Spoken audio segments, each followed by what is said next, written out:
that. Let me just tell you a little bit about what we've been doing with tourism in the county. A year ago, I went to the Utah Office of Tourism. One of the things that came out of my discussions with them was, you know, you really need to do a tourism study of your county and see what your assets are, see what you're doing right, see what you're doing wrong, see if you can help your businesses understand this.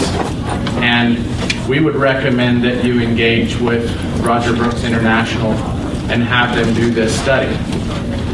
And so we did that. It was no small commitment. Just so you know, at that time when I was looking at our transient room tax, we brought in $18,000 in transient room tax in the county. And our match to have Roger come here was $12,500. So I took the lion's share of our transient room tax and we put it towards this effort. So I felt this was crucial. I had watched Roger's presentations in other counties. I had seen the work Roger had done and actually seen Roger a couple of times at the Rural Summit that they have in Cedar City every year. I felt it was going to be money well spent, but the only way it's going to be well spent is if we do something with what comes out of what you're going to hear today. And I will tell you, there are other counties that have done this process, and immediately the businesses in the county got defensive. They wanted to defend their positions. They're set in their ways. They have their beliefs about how their business should run. This is the way we do it here mentality, and so they did nothing with it. So I will ask you all, based on what we've spent and what I believe can come out of this, to have an open mind and listen with intent and put yourself in the position of somebody who's new, who just came to this county and experienced it as Roger has, and you know, open your minds and set aside the way you do business right now and think about what Roger is saying. Because if we don't have an open mind to the information he's going to deliver to us, and we don't consider the opportunities that he's going to present to us, then we just wasted a whole bunch of money. So that's what I would ask of you. And I will tell you, I've seen Roger's work, and I think you're going to be amazed at what he's seen. Some have asked, why is Roger here in May? We're not even in season yet. Well, there's two reasons. One, we're trying to make a larger season than we have. The season that we have right now of 90 days really isn't sufficient enough to do what needs to be done. So we specifically wanted to look at what are opportunities to make larger shoulder seasons, to expand this season.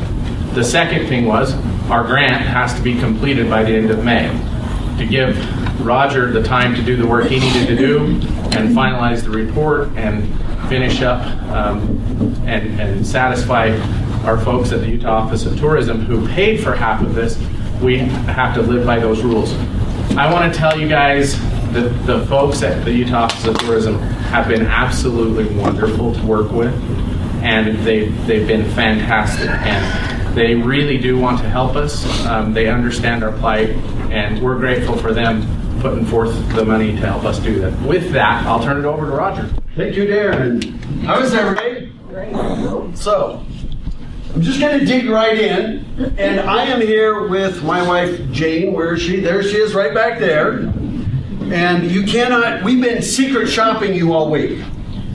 And you need to do it with a woman, because women count for 80% of all the spending. I'm waiting. There you go, that's what I was waiting for. And plus they make 70% of the decision. And so women see things a little different than men see it. So by us doing this together, we're really able to see both sides of it. So here's what we've been doing. This thing is called an assessment, and we have been secret shopping you. When we started this, we did not go and ask Darren or anybody anything. We just said, we just knew we were doing Piute County. That's it. So we don't say, don't send us. We're coming here just like any other first-time visitor. And you're going to see what we saw, what we didn't saw. There was no input, things to do, stay, nothing. And by the way, even though Utah Office of Tourism has funded a portion of this, we're wearing 3 hats. The first thing we do is we come into the area, is this a place we would want to live? To either raise a family, retire. So we wear that hat. Then secondly, is this a place I would bring a business? So we look at it from the eyes of a site selector or a commercial real estate agent or somebody looking to start or build or move a business. And then thirdly, as a place to visit, as a leisure visitor. And by the way, the reason we wear those hats, because you know what? If you don't hang out in your own towns, neither will visitors. They go where you go. And if you're going to Richfield, so are they. And so that's really important to remember. And then our experience, we have done more than 1,500 communities around the world where we've come in and secret shopped them. It's a huge thing, that a part of what we do. 45 states across Canada, Western Europe, Scandinavia, and in Utah, we worked in Park City when the Olympics were here. We keynoted the State Tourism Conference. Then in 2015, we worked with these communities. And then last year, we came in and secret shopped all of this. So Vicki Varela, your state tourism director, is a good friend of mine. She goes, you know, Roger, I think you know this state better than I do. And that's not really true. She knows it very, very well. However, I mean, we have pretty much really got a wrap on the state. I mean, last week, we assessed San Juan County. And it was interesting because everywhere you went in San Juan County, it said we're the poorest county in the state. And then we come into Piute County, and everywhere you go, they say we're the poorest county in the state, and we shouldn't be fighting for dibs on that. And by the way, I think actually San Juan County is actually a poorer community in terms of revenues because they have they also include Monument Valley, which has the Navajo Nation, which has a higher unemployment rate. However, you might be poor in terms of revenues because the county has 1,500 residents roughly in the whole county. That's not a huge amount of tax base. So in that regard, you don't have a whole lot of money to work with. So this year, we did San Juan County just last week, and then we're doing then we're going to be doing Garfield County in a couple of weeks, and whoa, that went by quick. And so I didn't mean to go through all these again, so I'll let that go through there. And so this has been fun this week, and Darren told you kind of why we're here this week, and I'll go more into that. So here's what we're doing this year. And so, I mean, we're hitting probably more of the most rural communities in the state this year. So, when we do this, we look at your marketing. Was it easy to find information? We look at, was the information we found enough to close the sale to get us to come here? And then, how do you stack up with everybody else? And you know, in this state, you have a lot of competition. Matter of fact, having worked in 45 of the 50 states and been in all 50 of them extensively, Utah has more diversity of landscapes than any place in the United States or North America. I mean, from the Bonneville Salt Flats, to the high plateau fields you have here, to the mountains, the ski resorts, to the Red Rock, I mean, you name it. Pretty amazing, but that's a lot of competition. And then how easy was it to get information? Then, what we've been doing since Monday is driving around, just checking things out. We look at your signage, your gateways, overall appeal. Did businesses do their job to pull us in? A critical mass, which is, do you have you know what? Critical mass is the ability to spend money in your county. We really struggled with that. We tried to spend money in this county, and it was tough. And so, the rest things to see and do, you know, how is your customer service? As a matter of fact, we went through a list of 65 things, and I'm going to go through all of them right now with you. Kidding. We're going to cut to the chase. And so there you go. Competition is fierce. Take a look at this.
Western United States. They've got what they call the Wedge Overlook, which they call the Little Grand Canyon. And I said, no, it's another Grand Canyon. I mean, the competition is fierce. You go down to Kanab and everything that they do. Notice their websites are all beautiful photography.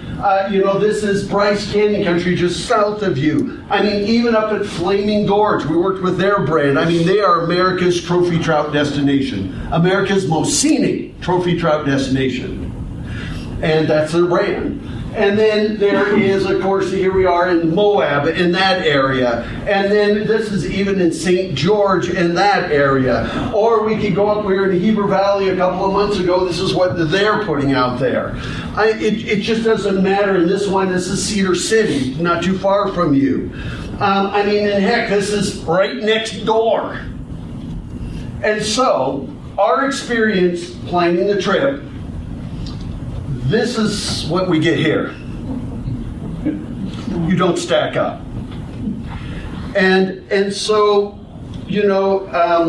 first of all, we had 4 people secret shopped. We had 2 people that aren't here, and then both Jane and I, we all secret shopped before we even got here. And one of our secret shoppers said, she goes, after about 10 or 15 minutes trying to find anything in Piute County. Now, of course, she was looking for Piute County, and most visitors could care less about counties. She didn't know anything about ATVing or what you're about. And then she, her and all of us that did the secret shopping just kind of struggled. And so finally, this one secret shopper said she finally found that if you want anything on tourism, you need to call the Piute County government. She goes, government is running tourism, and then she says she found a phone number. She goes, when I called it, a woman answered with the standard greeting, Piute County. She seemed pleasant. I asked her if she could recommend any places to stay or things to see that I would be traveling through there in another month or so. She said they've got some parks and lakes, mainly fishing and off-roading. I asked if she could send me a map or some brochures. She told me the only thing they have is a fun fact worksheet for kids. And she offered to send it to me. She was very apologetic for not having anything else, saying, gee, I really can't believe that we don't have anything for adults. I said I'd take whatever she could round up, and before hanging up, and then she caught her name, and I'm not going to mention names, because she was very, very polite here. And so, our secret shoppers, so what we see is 1980s styles websites. And by the way, I'm never going to be politically correct. I'm going to tell you how we see it from the eyes of an outsider. And I do not want you to say, well, gee, the county's doing a bad job or a business is doing a bad job.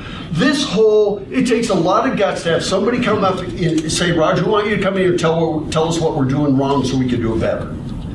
So I want you to see this as constructive criticism.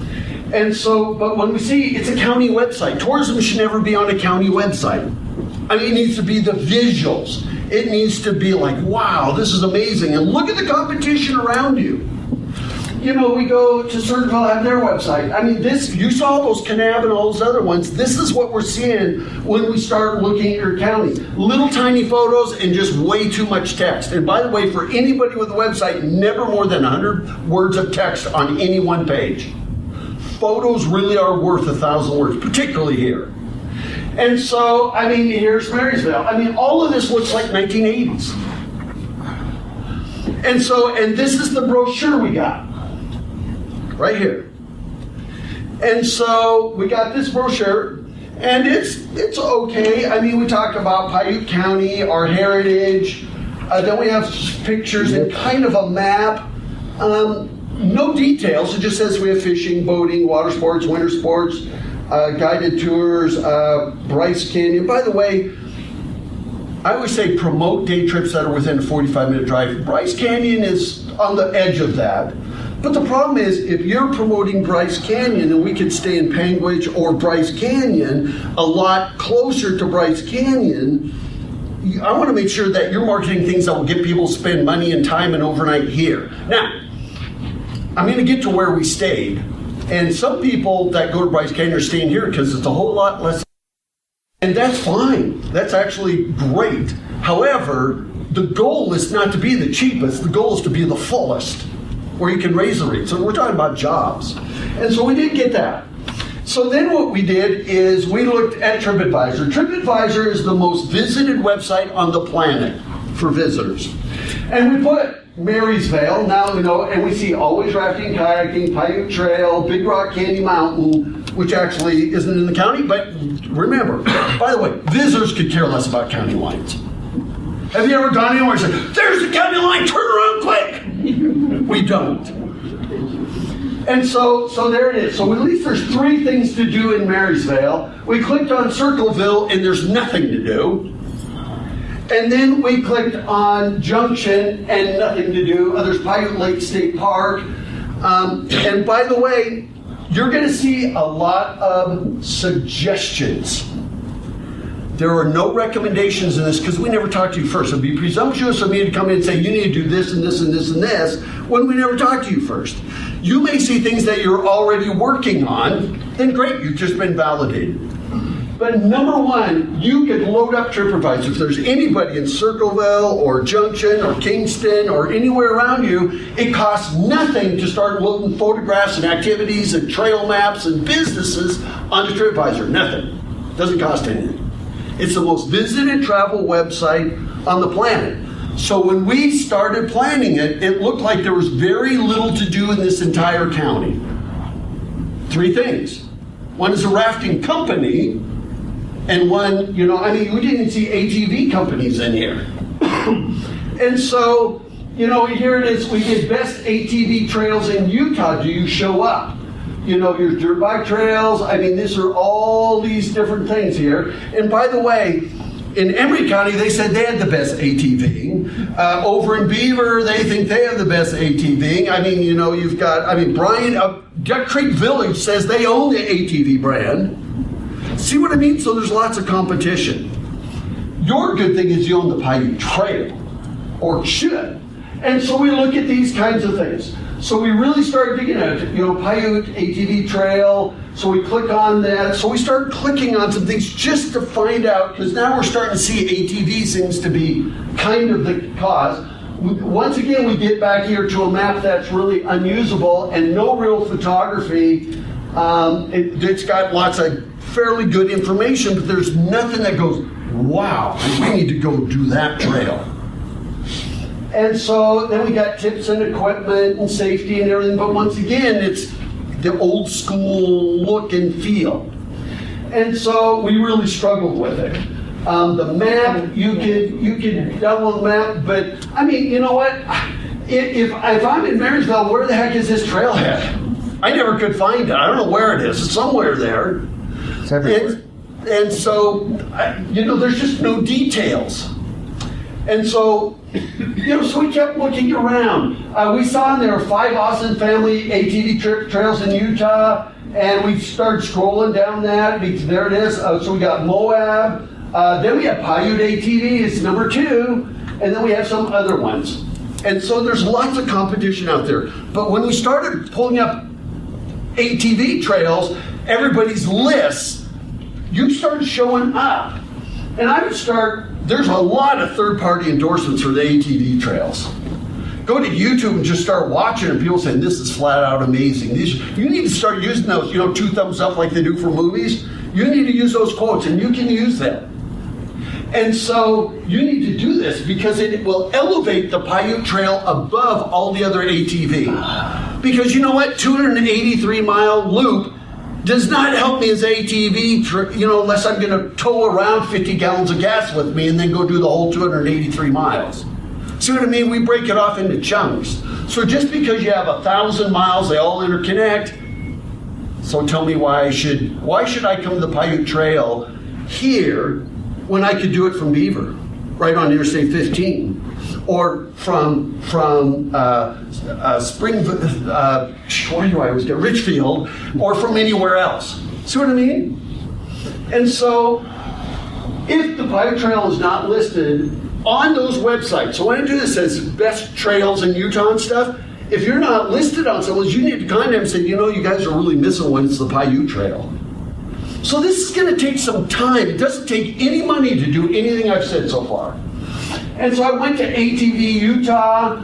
We tried to find a website for the organization. I guess there's a committee or something that does the Piute Trail. We really had to dig to try to find any kind of website. We did find this one, and it does talk about the Piute, and here's explained once again. It's the old 80s style, non-visual style website. And so I really wanted to talk about that. And then after we started digging, we finally found this. The only way we found this website is when we typed in Piute Trail Committee. How many visitors anywhere in the world are going to do that? And by the way, even this is really about raising money, not about the Piute Trail. And so we did see that you can order a trail map. And so, does anybody in this county sell these? We had no idea, and drove all the way to Richfield to buy a copy. On their website, it just says you can order it, we'll mail it to you. It should say on their website, by the way, these retailers have copies. We can't do it. Can't do what? We cannot. I'm the committee chairman for this county. Okay. We're a nonprofit. We have guidelines that we cannot advertise businesses through that. Okay. And we're working through that. Yeah, you need to work through that because you're being falsely led on. So now imagine, what people say is we're a nonprofit or we're government, we can't promote private business. If you don't promote private business, then get out of the tourism industry because that's the only benefit. Now, can you imagine? We're going to go to Orlando, but you know what? We can't mention any of the 170 attractions because they're all privately owned. You know, we have this one where, you know, it has that little big mouse. Oh, yeah, privately owned. And so this is something that you need. But what you would do is you're not promoting the business. You're just saying, if you would like a copy of this, these are the retailers that have copies. So you're not promoting business. You're promoting where we could get this. The only reason I happen to know that I figured, well, if I went to an ATV dealer, the nearest one is up there, they would probably have it, and they did. And so once again, we've tried to spend every dime we could in this county. But we don't know. What do? You just go to business after business? You have to start thinking about the consumer with your marketing, the consumer that you want to get this. And so that, you know, and so we're not helping people that are on the trail. And then there you go. I would also, one thing is in this, it's really, really great maps, but there's really no information other than what's on the National Geographic. This is basically, there's nothing that says, by the way, we have this loop, or we have the Piute Trail. There's not even an introductory page that tells how great the Piute Trail is. Nothing. It's just a bunch of maps. And so if I'm a first timer coming up here, and by the way, if you give us information, even what OHV, ATV, UTV, you could bring in a whole bunch of, like us. I'm a snowmobiler, I've owned motorcycles, I've been on ATVs, but I've never owned one. And my wife and I thought, well, we want to do one of these. So we have to go figure out, okay, I think it used to be ATVs, I think are the ones where it's single place or somebody sits behind you. UTVs is kind of the new thing. It's a side-by-side or a four-place. OHV, I think, is what government used. So you could bring in a whole generation of new ATVers if you would just help us. If you would just help us. And so there's really... And so, while I think the maps are great, I would go, where do I start? And so that was a challenge for us. And, you know, it should also be downloadable and available in retail stores. We didn't know that. You all had that. We had no idea. And so, and then if you go to the Utah Tourism's website, which next to TripAdvisor, they will tell you that the trails, the Piute Trail has green, blue, and black trails. So green for easy, yet we could find no maps anywhere that use that on the Piute Trail. We found no maps in any of your brochures. In here, nothing is rated by green, blue, or black. So we're going, okay, we have another disconnect in with the state that's trying to make it easy for us, but now as a user, so Jane and I, we would have said, okay, because we're fairly new, we don't know the area, we want greens, good luck with that. They aren't, we can't find anything anywhere that tells you where they are. Okay? And so, we did finally find Piute ATV. They have a good website, it's got nice big visuals. We rent the best ATVs in the country. And so, by the way, 90% of all sales happen on the web. 90% now. So we went to this, saw great photos, taking a break, riding. Actually do a good job. We have 2,000 miles of trails, and part of the problem is 2,000 miles, we're not going to ride all 2,000 of them, at least not on this trip. Tell us what your top 3 day trips are. So in this one, I said, okay, there it is. It's $135 for half a day. I tried to figure out how I could order one online. Reserve one, do something, and you can't. There's no way to reserve anything online. Remember, 90% of bookings are now happening online. And if you have a WordPress website for $25, you could buy the widget that will help you book it online. Because we would have liked to have reserved one. We tried to rent an ATV in this county. We tried for 3 days. And then I thought, well, you know what? If this is very seasonal, maybe you could add snowmobiling. But then, I've talked to a few people that says, yeah, but you can't really count on that. And the problem is down the valley may have no snow, which means you have to trailer your snowmobile up in the hill. That could be a problem, we don't know. But, if there's that opportunity, it might be a way to stretch your seasons out. Okay, and so, top fishing. So then we said, okay, let's look at fishing. So we looked a little bit at ATV. And we thought, let's look for fishing. And we see 16 amazing spots in Utah to fish, fishing reports, great fishing holes. We found a website that said 5 great fishing holes in Utah. We got American Fork, Utah Lake, which that one I didn't get. Otter Creek is right there. And then Sand Hollow, which is over by St. George and Starvation, and we found those. So it's great to see Otter Creek on there. And so we thought, okay, that's good. So we got that. Here's another place, 6 places you have to fish. And this one we put, there's Provo River, a Strawberry Reserve, which is up in Heber Valley. Green River, which, Flaming Gorge area. Kept going, then we got Mirror Lake, and then I think there's Fish Lake. And one of the challenges, is Fish Lake even in Piute County? It's not. Plus, here's the other problem. You could say, well, we want to promote Fish Lake because you can get to it from here. If it doesn't generate spending in Piute County, don't do it. San Juan County. Rainbow Bridge, the biggest natural arch in the world, I think? It's actually in San Juan County. But if you want to go there, you need to drive to Page, Arizona, spend the night, get up in the morning, get on a boat, go up to Rainbow Bridge, then at the end of the day, go back to Page, and the second you get off the boat in Page, you say, while you're here, you should go to Antelope Canyon, you should go see the Bend, Glen Canyon Dam, and Horseshoe Bend. As a matter of fact, I got an email from the city manager of Page, Arizona. And he said, Roger, Utah's Mighty 5 is the best thing that ever happened to us in northern Arizona. But he goes, I want you to thank all those communities in Utah that keep sending people our way. So for you, if Fish Creek doesn't really benefit you locally, then don't promote it. Make sense? But I don't mind if you promote things out of the county as long as you can benefit from it. And so we're glad to see that on one. So now we see that there's some fishing. Otter Creek seemed to be the one that stood out more than the Piute, and then the ATV. So now we're looking for lodging.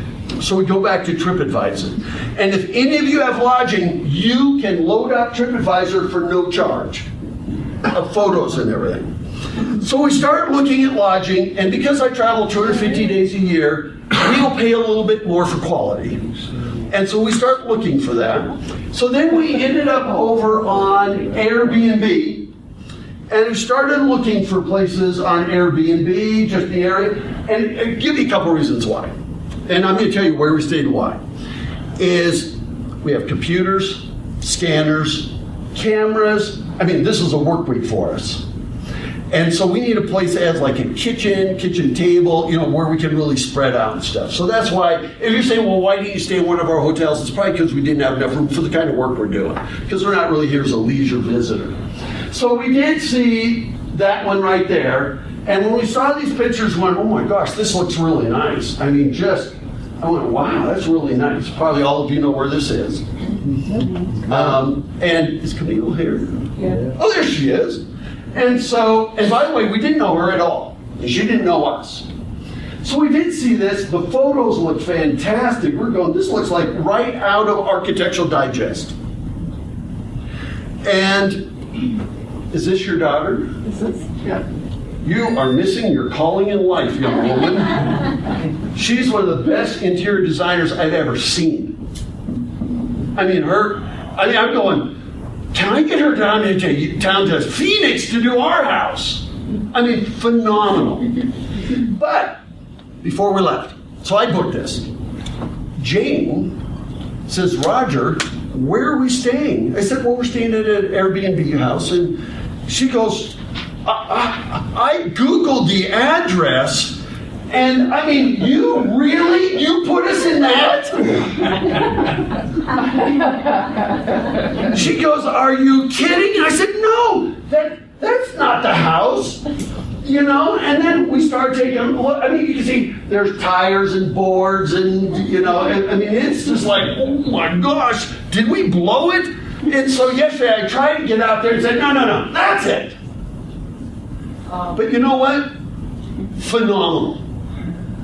Remember, I travel 250 days a year. This is one of the nicest places we have ever stayed. And it was a ramshackle little house that they gutted right down to the floorboards, and they even ripped out the sheetrock, right? And then, so what happened is, a couple nights later, so we came up, we went there and went, whew, it does deliver on the promise. It's the right house. However, it's 30 Main Street. It says Kingston Home, 30 Main Street Junction. So we typed in 30 Main Street Junction, and we were at a abandoned building or an empty lot in Junction. We went, uh-oh. Then we typed in 30 Main Street Kingston, and it took us there. And so we were there a couple of nights, and all of a sudden there's a knock on the door. And this is the first time in my 35 years of doing this, traveling 250 days a year, that the owner, Camille, showed up with a bowl with fresh baked, like croissant or rolls in it. I mean, you're going, love this place. You have to understand, the first person you meet can judge this entire county. You say, I love this place, that this is small enough that the owner would come over, welcome us to San Juan County and Kingston, and bring that. And I thought that was really awesome. That's what you call true hospitality. And so our conclusion was, after secret shopping, this is before we showed up, the place is stuck in the 80s. The websites, everything. Can't book anything online, hardly. Number two, not much there other than ATVing. You're not the only place with fishing. And the ATVing starts and ends in Richfield, according to all the YouTube videos we saw. Pretty much the websites, everything was Richfield. Right or wrong, this is just what we saw. And then good fishing spot, and then not a whole lot in terms of quality. And I'm going to get to this. And all the marketing was all just really general. We have really good fishing. We have really good ATVing. We have the Piute Trail. We have thousands of miles of Piute Trail. It goes everywhere. It's very beautiful, and no specifics of how to do anything. And so, I mean, we started saying, well, let's go to Richfield and figure it out. Let's go to Richfield and ask them how to spend money in the county south of them. That don't work very well. And so, here's the deal, is if you want to get serious about tourism, which you should, the city is spending tens of millions of dollars a year to send visitors your way. You have to step up. And I'm not saying tourism should be a future, because tourism and agriculture absolutely meld together easily. I mean, that's your setting. What are the things we like? You need to commit to invest into it. It is, you know what? Look, tourism is a means to an end. It is about jobs. This is why you need to promote private business. Whether they're ATV rentals, whether they're hotels, motels, Airbnbs, you need to promote private business, because that is what makes tourism work. We can go use all your trails and not pay you 1 single cent, except when we fill them up. And maybe we pay somebody in an RV park. We can go to Walmart and everything in Richfield, provision up, come down here, ride all your trails. So if there are people in this county that hate tourism, I get it, because you're not monetizing it. You're not taking advantage of it. And so this is about jobs. But, and here you go. Tourism is the purest form of economic development. People come, they spend money, and they go home. I'm the first to say tourism shouldn't be your only form of economic development, but even a site selector or somebody looking for a place to raise a family, we're coming here first as what? A visitor. Look at this statistic. We read online that you have a 92% leakage rate. That means of all the money you earn, only 8% of it do you, as locals, spend in your own county. And I can understand why. Because we ended up at Walmart. And we didn't want to. Here's the next one. Fact number 2. The number one activity visitor, not the reason they come, the number one activity once they arrive is shopping, dining, and entertainment. And that's where 80% of the spending takes place. We desperately tried to find places to spend money. This is why I've told everybody everywhere that Springdale is the best city in Utah, best town in Utah. Population 800. And you may say, well, yeah, but it's right at the entrance to Zion. Did you know there's people now going to Springdale because of Springdale? By the way, all their retail shops and stores are open until 9 or 10 o'clock at night, 6 days a week. If we're out fishing, hiking, biking, ATVing, we're doing it through the day, we come back at night, you're closed. You're missing that 80%. And so, there's the other thing. Tourism is the front door to your non-tourism economic development. Anybody, they're going to come here first saying, what's that? What's it like? And by the way, for the first time in U.S. history, quality of life is leading economic development. First time in history. It's always been natural resources. Oh, we're mining, we're agriculture, or it's been manufacturing, close to a major railway, all of those things. For the first time, quality of life is leading the way. In tourism, there's nothing that promotes quality of life like tourism. Okay? And there you go. Fastest growing industry in Utah, and is now the state's largest industry. You know what? Over in Zion and those national parks, they're considering going to a reservation system, which we're really fighting from them doing. Because over in Springdale and even down in Bryce, not that far from you, they're seeing increases of half a year, every year. Increases. Now, we're not saying we want to overrun you with 500,000 people, but geez, all these people are blowing through between Penguich and Richfield. Wouldn't it be great if they spent a little bit of money in Piute County? So, and there you go, spend tens of millions of dollars to send visitors away. So, and number 6, 13,000 direct jobs in tourism were added in Utah. If you had 50 of those, it would be great. And so, those facts, I wanted to start with why you should be in the tourism game. And that does not mean you should be out of the agriculture game. But they're here, they're driving through. So what I'm going to talk about now is 4 major initiatives. I'm going to talk about marketing. We touched on it a little bit. Then I'm going to talk about monetizing tourism, which means how do we get people to stop and spend more money here? And then business recruitment I'm going to talk about for a minute, and then the visitor experience. So let's talk about this. So talk about marketing. 90%, there it is, what brings people here will come from the internet. And your internet presence is poor. Very poor. And by the way, how you should spend your marketing dollars, and this, by the way, is for businesses and communities. So I'm going to put these percentages here, and I'm going to tell you how to spend it. Whatever you're doing to market your business, 45% of whatever your budget is should be spent on digital. And I'll tell you what that is in a minute. 45% digital. Okay, then 20% on advertising. The advertising is to drive people to your website. Your website better be good enough to close the sale. And none of your community websites are even remotely close to good enough to close the sale. No offense. And by the way, please don't give these people, they're doing the best they can with a very limited budget. I'm coming in, I'm going to show you how you can do it for cheap. And so 20% on public relations, that's getting articles read about you. I think your number one goal in tourism is to put the Piute Trail as one of the best trails in the United States. We need Off-Road Magazine. We need all those magazines, the clubs, everybody to say the Piute Trail in Utah is number one in the country. You do that. If you say it, they'll say, of course you'd say that. You live there. It needs to be third party. 10% on printed materials. And then 5% billboards, trade shows, other forms of marketing. That is how you should be spending your marketing dollar. Whether you're a business, a community, a county, that's roughly the ratio. Under digital, that means your website. That means updating it. You know what? A website can't be a been there, done that either. It needs to be constantly updated.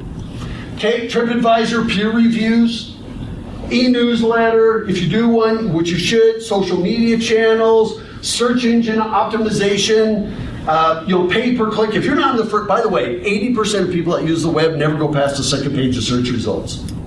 You have to buy your way on the first page. You can do it.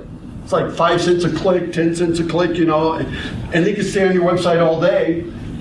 But whatever it takes to get there. And then your photography and videography. That's all part of digital. Okay? You know what I would do? If I was you, I would assemble a tourism team locally and start redeveloping it. So Darren, when we're setting up, said that you do about $20,000 a year in lodging taxes, which means it's paid for by visitors, not you as locals. And you know what? You could redevelop everything I'm going to give you. You could do for probably $10,000 to $15,000. Somewhere you got to make that investment. I think a lot of times in the past, you've gone out to trade shows, you might go buy billboards, and then we come here, we can't spend any money, we can't find the trailheads, we have brochures that are just kind of general, not specific, see what I mean? So maybe we need to back up a step. And the other thing I would do locally, I would increase your transient rental tax to the max, another 2%. Now, for you in lodging, I've had lodging companies say, if you raise that tax, people won't stay here anymore. Has anybody in this room ever gone anywhere, period, and said, before I stay there, I want to know what your sales tax is? No. In Las Vegas, you pay like 25%. You pay it on rental cars, you pay it on everything. Here's the deal. If I was spending $100 a night to stay somewhere, and now I'm going to have to pay an extra $2. If you give me a wayfinding system, you give me a decent website, you give me a decent brochure, I'm thrilled to pay the extra $2 because you're helping me have a better experience. And so, you need to get a little bit of money so that, like Darren said, the state is willing to, and by the way, don't go tell any other counties that you're getting a sweetheart deal with their matching grants. But you still need to have the match. So I think you should do that immediately. It doesn't cost locals 1 single cent. Okay? Next one. I think what you need to do, by the way, this is number 10. I have about 85 of these. And a lot of them, they're all low-hanging fruit. We need somebody that's going to implement this. I don't want this to be, and by the way, Darren said that, some counties, there's a lot of info.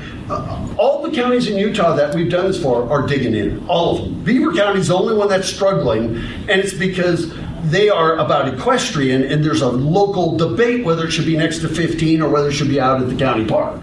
And they get hung up on that. And so we want to make sure that you spent half of your year's budget doing this. I just don't know that you have the volunteers that are going to do this. So maybe you have to go out and figure out a way to contract somebody to say, okay, let's spend a year, let's really dig in and get this thing going. By the way, this is an investment. It's not an expense. First thing I would do is build a new website. And I think that should be your brand. Home of the famous, I put famous because I saw it in even YouTube from other people, famous Piute ATV Trail. If you say you're the home of it, then that takes a little bit of steam away from Richfield. And so I thought, why don't you just, and by the way, they're what, Utah's trail country? Not a problem. You're their neighbor. I don't think you should be something totally different. This just blends right into that. Yeah, they're Utah's trail country. Guess what? We have the Piute Trail. I think you need to own it. No, I didn't see any town owning it other than Richfield, the Piute Trail. So, when you do your websites, we are now in what we call the Visual First movement. This is in a little town of Squamish, population of 5,000. But when you see these websites, they're like this. And this is, what you've got here is this scenic. You need to let photography carry the message. This is how you do this. By the way, the template for this website was $70.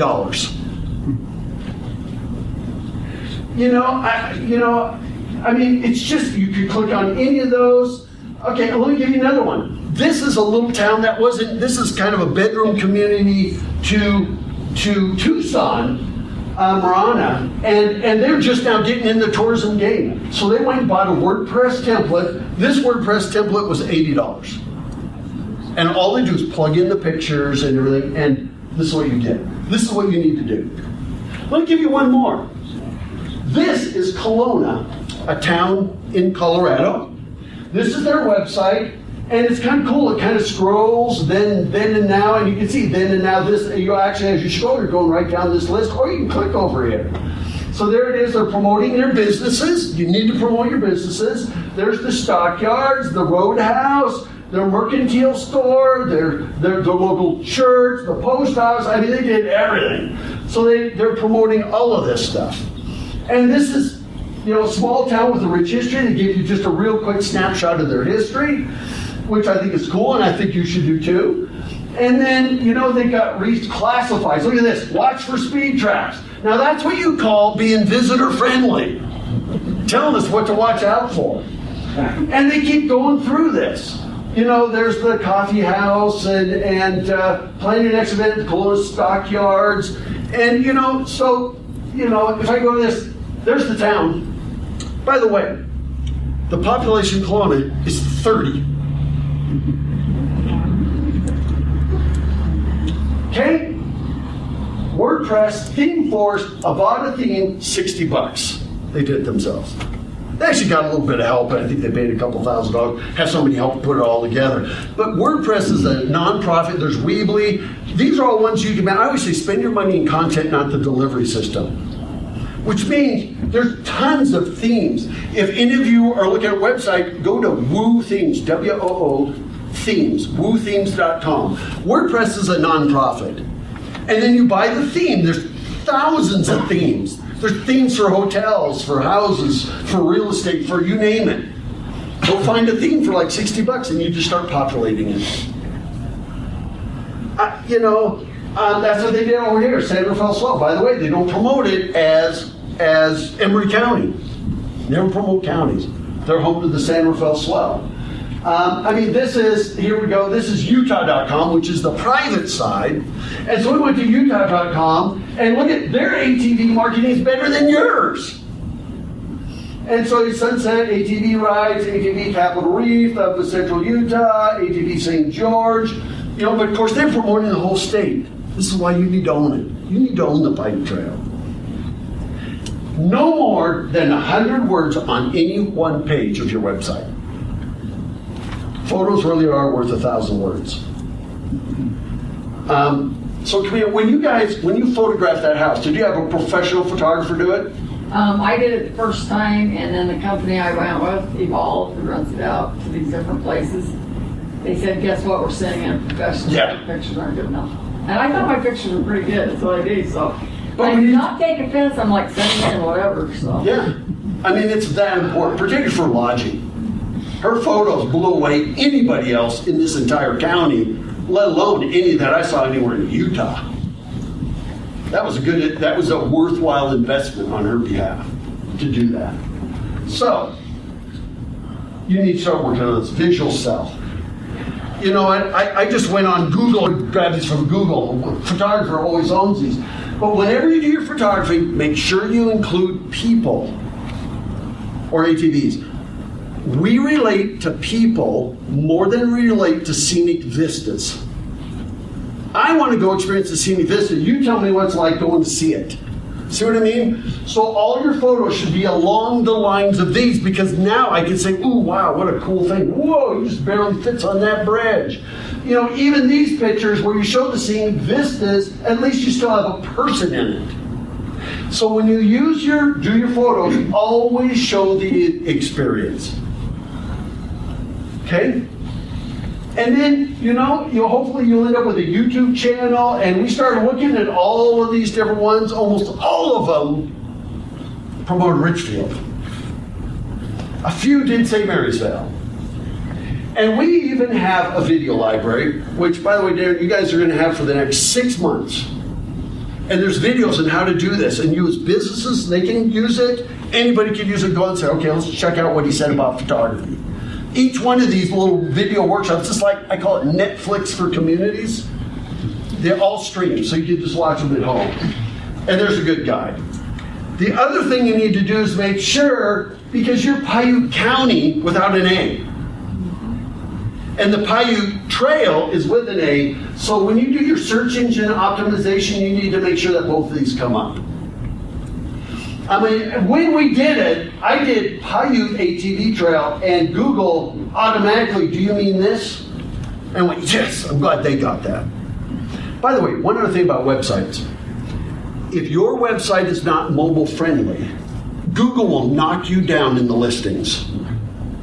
None of your websites that I went to were mobile friendly, which means they're not going to give you, you're not going to be the first thing on the page. Now, one other thing I want to tell you.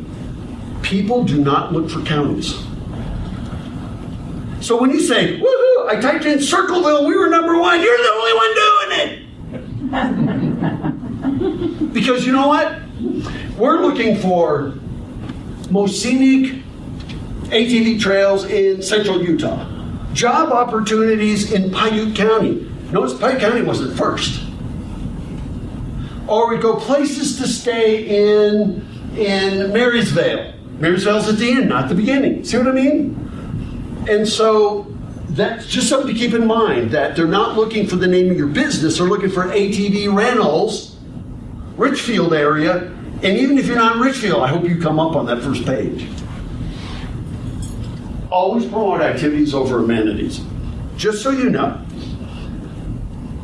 Amenities are these are all assets, 2 state parks, we have the Piute ATV Trail, the Sevier River, we have 2, the reservoirs, the towns.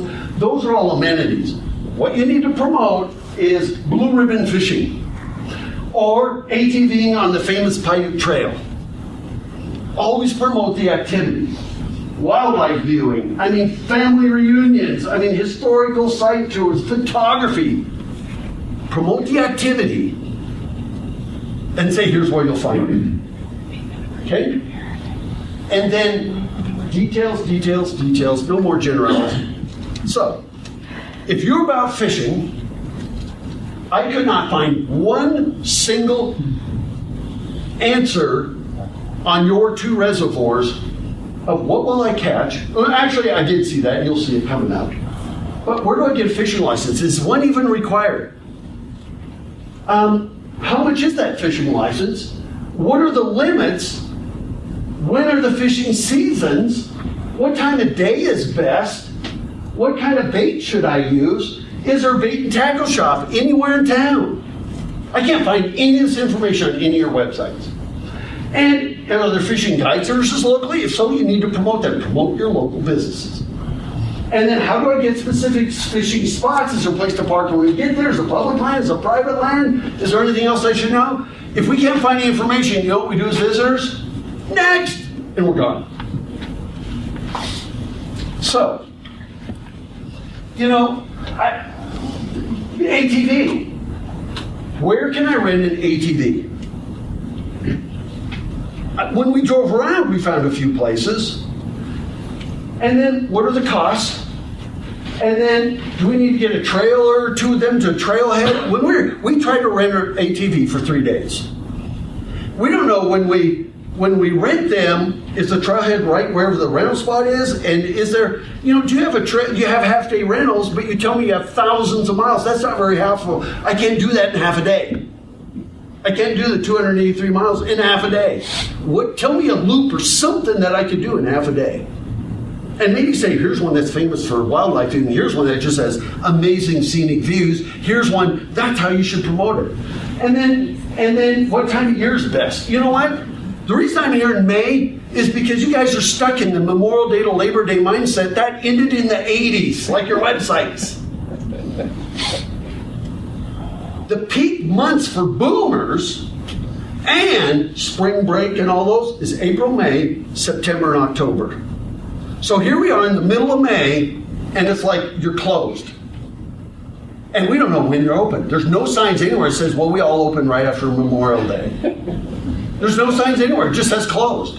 So we don't know whether you're permanently closed or we're here too early. And by the way, we counted 200 or 300 RVers that are already here in May. And you're closed, for the most part. And then green, blue, black, couldn't find any of that information. Trails by activity, there you go. Where can I rent a UTV over an ATV? Can I ride them on the streets? And what are the requirements for that? 2-hour, half-day, all-day rides. Are there people that will take us out on the trails? What are the trail widths, because there's different widths. Where do I provision up? What do we do at the end of the day? I can't find any of this information. And so I really want you to create the top 5 trails you're going to find on the Piute. And they're all going to be here. So I kept thinking, could we take, seeing this, you know what? We see this we see them all over the county, all over multiple counties. I can't take that with me. I have to take a picture, look at myself. It's very, very frustrating. Could we break these into smaller loops or something? Can we break these into shorter rides? Can we take like this one here, can we take this one here and turn it into, okay, this one here you could do in, this would take about 4 hours, that might take all day, I don't know. Could you break these into little loops? This is so enormous. Well, Fillmore, here's Beaver. It's like, holy crud, how do I do this? I'd love to see you say, here's the top 3 rides. Here's the best one for photography. Here's the best one for wildlife. Here's the best one for historic tours. The mine camp. That's how I would do it. On your print materials. We did get this brochure. This is what was sent to us. And it's got a deal about your heritage. I thought that was nice. And there's the miner's part. And then, by the way, there it is. And what it is, it's all just general, very general stuff. We have all this stuff. Well, so does everybody else in Utah. Doesn't differentiate you. And then then we've got this. We've got Junction is the county seat. And we've got here's about the towns a little bit. That's fine. And then you see these. And by the way, all these with X's on there. About 50% of businesses on here don't even exist anymore. And there's a lot of businesses that exist that are not on here. I don't know how old this is, but we guessed that this was 15 years old or so. Yes. That's what we got. So wherever these are, throw them out. Because today, when we walked in, Darren said, "Did you ever get this?" No, we never saw this anywhere. That's old too. Feel my pain? Somebody trying to spend money in your county? You know what? When visitors have a frustrating experience, you know what they do? They tell everybody on Facebook, everywhere else. That's the last thing you want. As a matter of fact, what's really cool is we did find the toy store in Junction. It's right at that address. Okay, and here's another thing about Utah, because we figured it was on this side of the street because the address is of even and odd. But across the street, there was an empty building. This is the frustration you have. We literally went down the back and tried to find every business on here. And so, by the way, one other thing I want you to do on your websites is when you say welcome to home of the Piute Trail, you should say information about getting here. You can get here from Panguitch, you can get here, and by the way, we always prefer, for all my work in Utah, I always stay on 89. I avoid 15 like the plague. And so do you, right? And so, but you should put in here, in Utah, here is how our streets and numbering system works. Because when people say 100 west, 200 south, they're going, what the heck? They can't figure it out. So you need to say, when you get here, you'll see that almost every town starts with Center Street. And then it's south, north, east, west. If you just explain that, people would have a pleasant experience because you don't have wayfinding to the person that does your metal shop in Junction. And a lot of your assets we found just because we were driving around aimlessly, and we go, wow, look at this. This is a really nice school. We found stuff by accident. And so that first brochure, toss it. Okay? And then if this was old, I'm sorry, toss it. It's better to have nothing than give people stuff that's not going to be accurate. Now, this might have really good stuff in it. Yes? Where does Butch Cassidy fit in? I'm coming to that. Okay. I will come to that. Yeah. And so we also found this one. And by the way, we found this one because we found the best visitor information center in the county, and I'll show you that bit. So we did find this one, and once again, the Chamber of Commerce, greatest playground in central Utah by everybody. Everybody in Utah says they're the greatest playground. And then, it's a heart of the Piute Trail, and I went test points, but then we said, now where are those multiple access points? Never could find them. And so then we said this points of interest, rock hounding, mining, good. All of this here doesn't help us at all. When you say rock hounding, where? There's no information anywhere about rock hounding. Mining history, where? I'm sure Butch Cassidy, there it is, boyhood home, south of Circleville. That one was a little bit helpful. Then, of course, we've got this same map that is really pretty useless. It's way too big an area. I want you to promote what's closer to you, that section of it. We also found this brochure that talked about it, and it was pretty good, but general, the timberline, 12,000 feet, mountain goats live on the rocky crags, trails run through the Kimberly ghost town, where 2,000 gold miners worked, no specifics. And so, when we see brochures like this, it's just too general, it's not helpful. I want you to create one brochure. It would be the very best of Utah's Piute Trail country. And I want you to model it after the best brochure I've ever seen. And it was actually done by a business in Springdale. And it's Zion Guru. They did this little hiker's companion. And here's why I like it. And there it is. And there they are. But what they do is, and imagine doing this for trails instead of hikes. They took the hike, they named it, they gave us 3 smiles, or what to bring for a day of hiking, be a hiking guru, leave no trace, companion legend, here's shuttles to that, so here's the difficulty ratings, here's their joy rating. They put this together as a private business, and here's a 2.5 mile one. They tell you whether it's difficult, the level, it's a wheelchair accessible, 50 feet, 15 meter gain. All the details you could want. It tells you what amenities you'll find.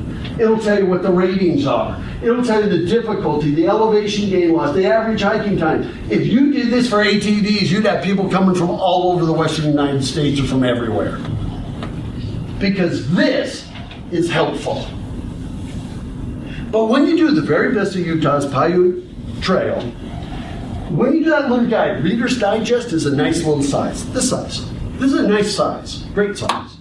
But this is in Nova Scotia. Top 5 local picks. You can do that. Top 5 trails. You can even do, and then they explain each one of them. And by the way, this is all advertising, paid for by advertising. They even tell you the seasons. You know what? The ATV trails this week would have been phenomenal. Okay, we had a couple days already. But yesterday and today, oh my gosh, could it get any better than this? Derek. Roger, how do you deal with that where they got the top 5 picks and the top 5 picks were individual businesses in the county? You got 30 businesses and you pick 5 of them. Yeah. There's 25 that are pretty buttered. Yeah. So, yeah, and I would come to that too. Roger, that book exists. It's been in production for almost 20 years. Where is it? It's not distributed anymore. It's a private company, and all those guides, that's how I got here 20 years ago. That you need to bring it back. You're right. Yeah. And so I will, and they even do top 5 photo opportunities. Now, Darren, what I'm talking about there is your top 5 trails. Well, 10%. Your top 5 trails. That's what I do. Top 5 activities. No businesses yet. Let me tell you where the business is coming. Okay? Local picks for hidden gems, nightlife, must-see and do activities. But exactly what that brought you here. It brought him here. How many other people would it bring here if it still existed? And provided specifics. And so we even have, there's a whole video on this. And by the way, I'm going through a lot of stuff kind of fast, and this is being videotaped. We're giving you copies of it. There's even going to be an assessment, findings, and suggestions report to follow it up. So, then promote your complementary activities.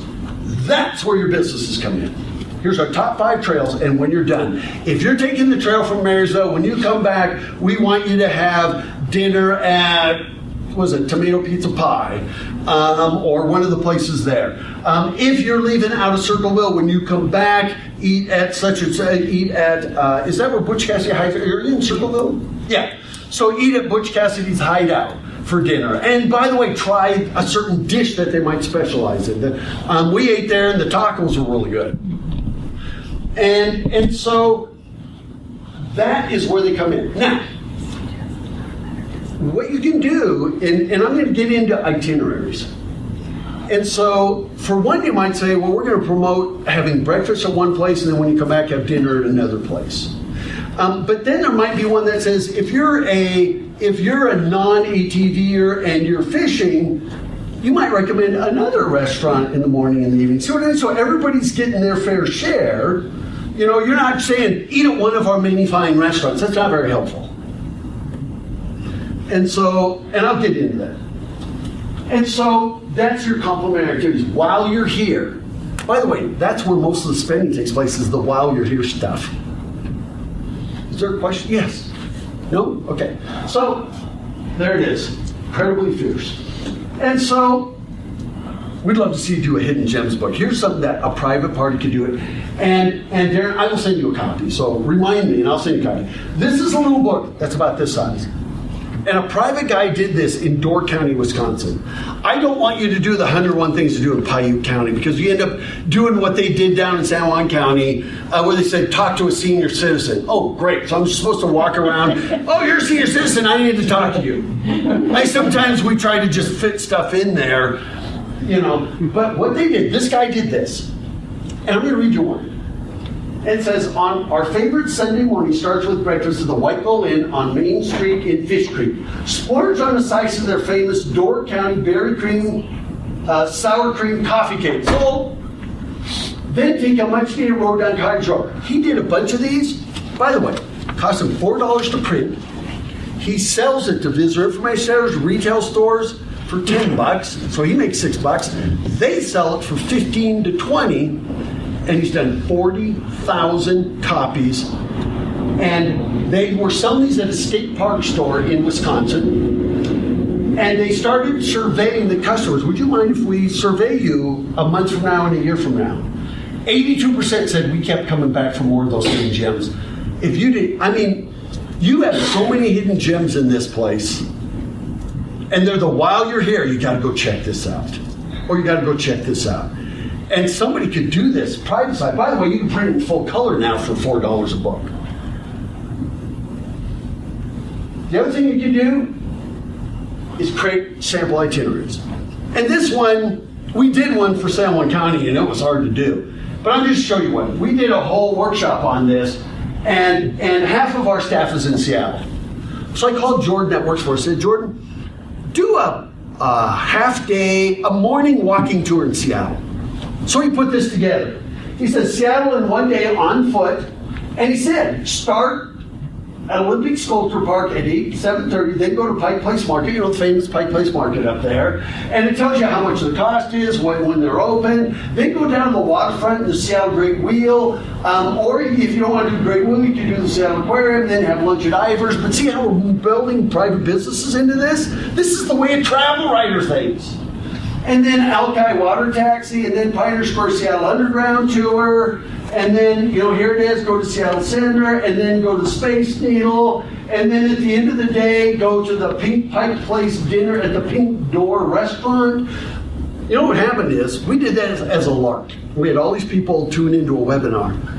About 2 weeks later, I get a call from Tom that runs the Seattle Visitor Center. He goes, what are you guys doing? I said, what do you mean? He says, I had somebody walk in the office with this beautifully printed out itinerary, and he goes, we're starting getting calls about this itinerary foot where they get a copy, and we're going, we don't even know who did it. He finally figured it out, called me, and said, this is the best marketing we've ever had. He has like a multi-million-dollar budget. But can you imagine doing little itineraries like this? By the way, you did this like in Word, and you just put it on your website. Here's a great half-day hiking tour, or an agricultural tour, or you can do a whole bunch of these, and you always meld your businesses in there. And that brings me to monetizing tourism. Okay? So, we want to do one website for the county that's just knock your sauce beautiful, and you can do it, including getting professional photography and everything for less than $10,000, including hosting it, getting video, everything. I mean, the template's like $60. Then do that brochure, and the brochure and the guide. If you do those two pieces, you will absolutely close the sale. The state will promote them for you, and everything needs to be downloadable. Okay? So, that's your marketing. Next thing you need to do is get it out there. A lot of you raised your hands that you had this, and we went in just about every store. And I don't know whether we just didn't miss it, whether it was behind the counter, I don't know. But whatever your guide is, it needs to be out there. This is a little real estate brochure holder. You can buy these at Staples or, Amazon.com for you. They're like $15. This is a little rural town in Rhode Island. These little brochures. They're just brochure holders.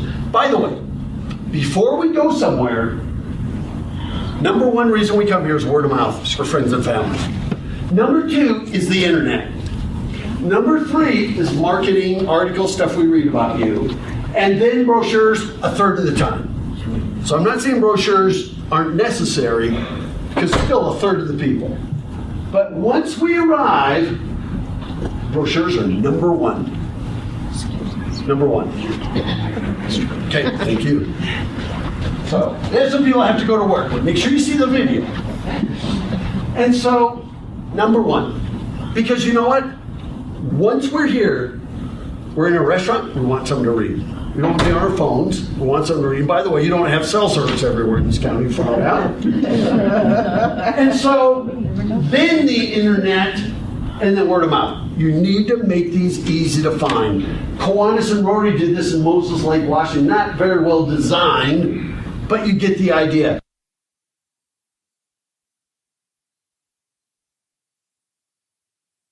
this Visitor Information Center, and if you want your brochure in there, including private business, you pay like $5 a month. That $5 a month keeps it stocked, and if there's money left over, they build another kiosk.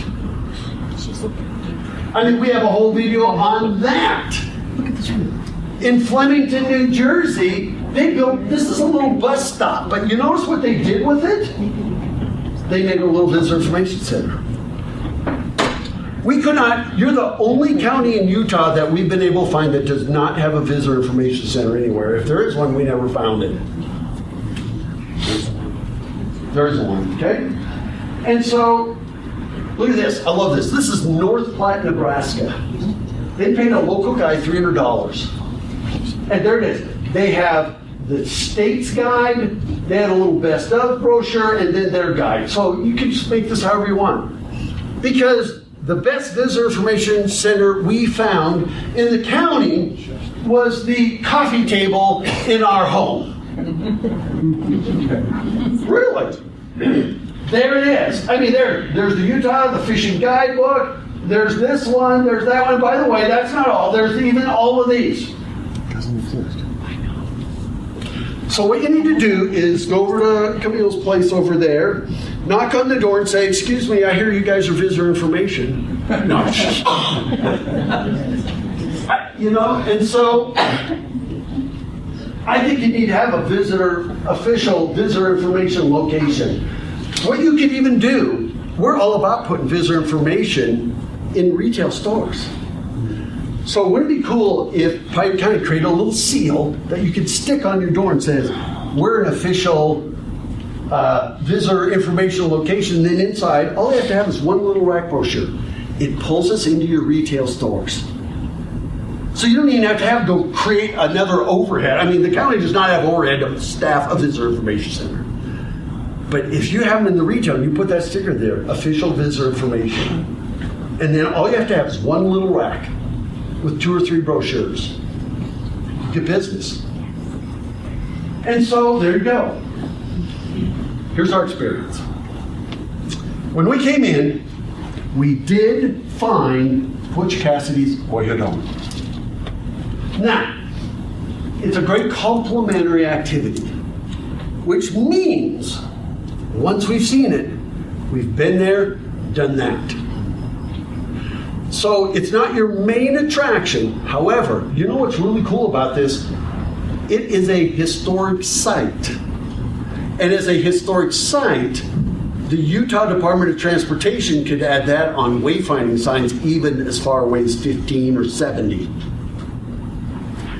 That's what this does.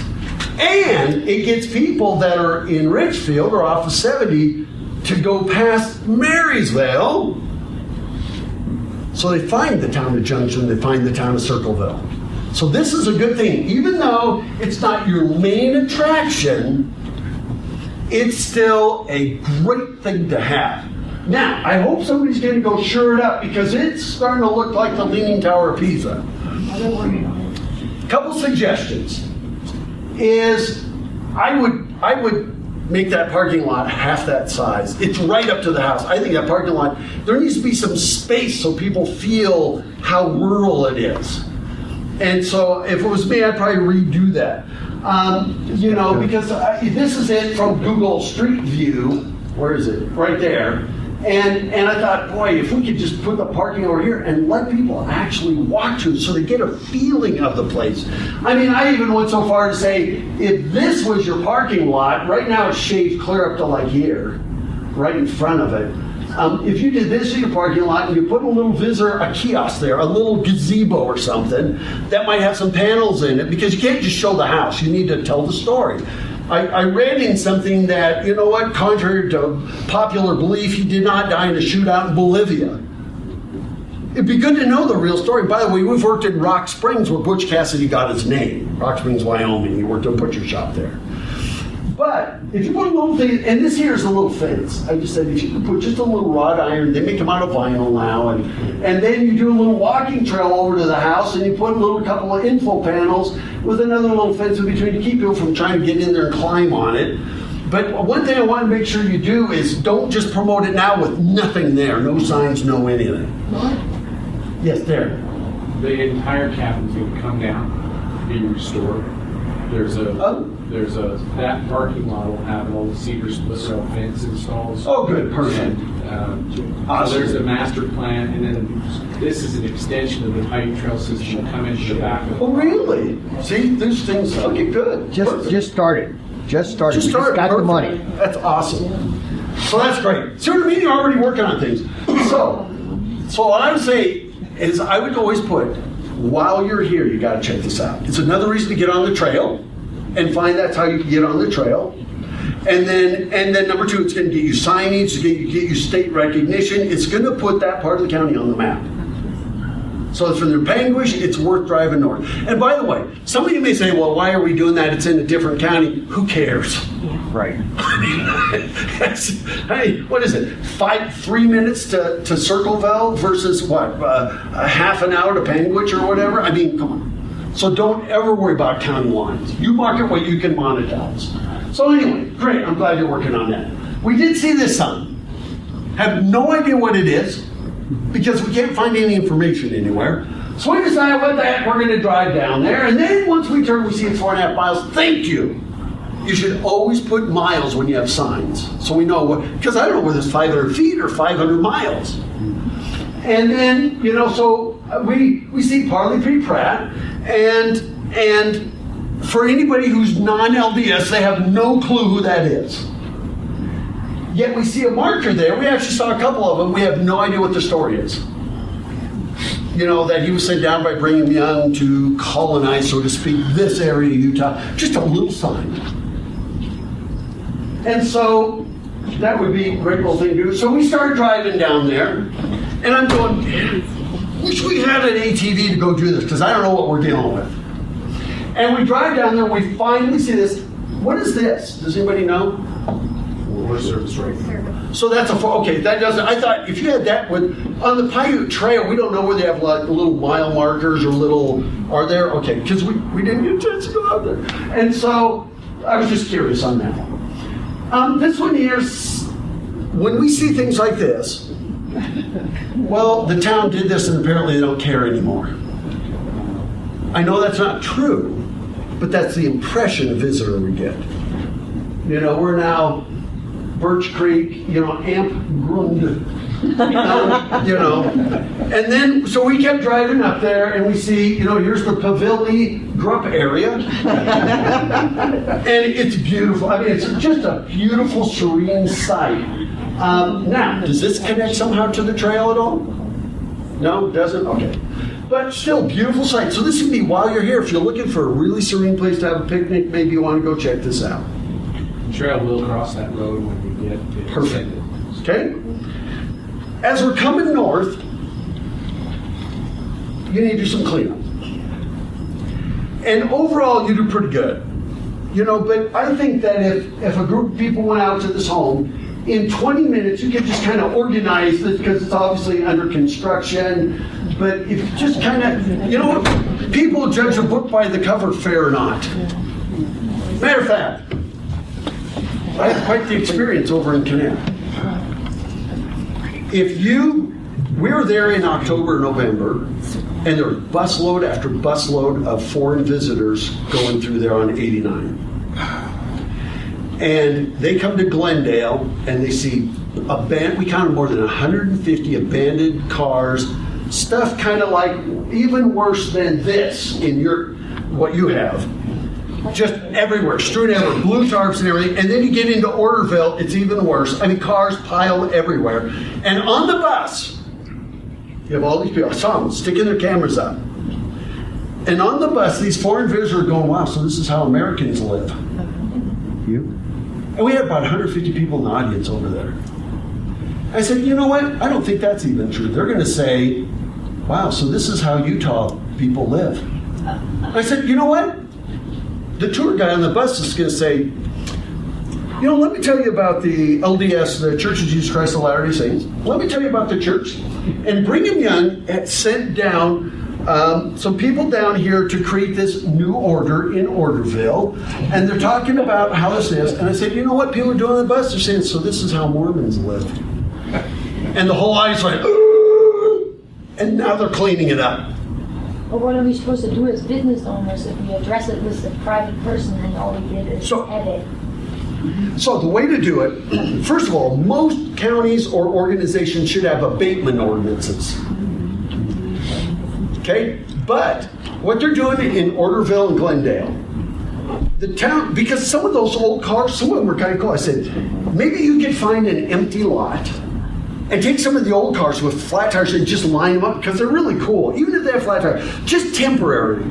Then work with, did you know there are scrap yards that will come in and remove them if the property owner will just give them permission for free? They're not selling. But what if they, but what if they said, you know what, we're never going to use these cars, and if somebody wants to come and take them, great. I own the property right next to it, so Oh, you I'm do? going to speak up. Okay. I'm the owner of that property. Yeah. And so, a couple things. Whatever, next to it. Yeah, you can do abatements. We had the same conversation. If you've ever been up to Cleveland and Alamo up there, same thing. A lot of blue tarps there. First of all, what we saw in your county was only a few of these compared to where we saw whole lines of them. When we drove by this one and the previous one, we did not knock you down because we thought, okay, well, you're going to have this happen in rural America everywhere.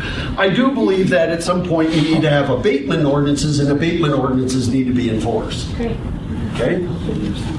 Local governments don't have And the Mike? funds. If you're gonna stand on it here, I gotta Okay. do this. There we go. So, because we saw a few of these, but guess what else we also saw? A beautiful house. I mean, going, wow. You know, this has a little bit of that, but it also has an awful lot of this. And not all visitors are getting off at 89 to go check out where these places are. We did go check out, we saw Morgan Ranches. We just wondered, what is that out there? We thought it was really cool. As a matter of fact, I really believe that agriculture should be part of this. I don't know what you call this valley. I named it the Piute Valley because it seems to be one big valley, but I couldn't find any kind of name for it. You know what I'm talking about, that all three of these towns are in. But you know, if you want to claim a wine as a Napa Valley wine, 80% of the grapes have to be grown in Napa Valley. What if you elevate Piute Valley certified beef, jerky, dairy, cheese? I mean, you know what? I don't know if any of you have ever gone over to Beaver to Cache Valley Cheese, where there's pretty much 300 days a year, there's a line of people there. And Cache Valley is in Logan. And I'm going, you have all this incredible dairy and everything fresh. I mean, the whole county is all full of grass-fed beef. You know, they're not hanging on, you know, like you see in all the PETA stuff. You know, and I just thought, you ought to raise this up. As a matter of fact, I thought you ought to say, you know, be known for something besides just the ATV trail.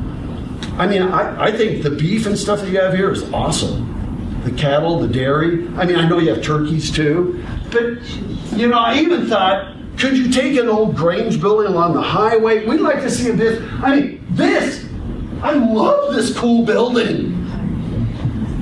I thought, wouldn't it be cool why we couldn't create a little Piute Valley certified beef and dairy shop, or a Piute, you know, I'm trying to get away from the word county because it sounds like a government organization. But if we call it the Piute Valley, I don't know, whatever you call it, and have a creamery.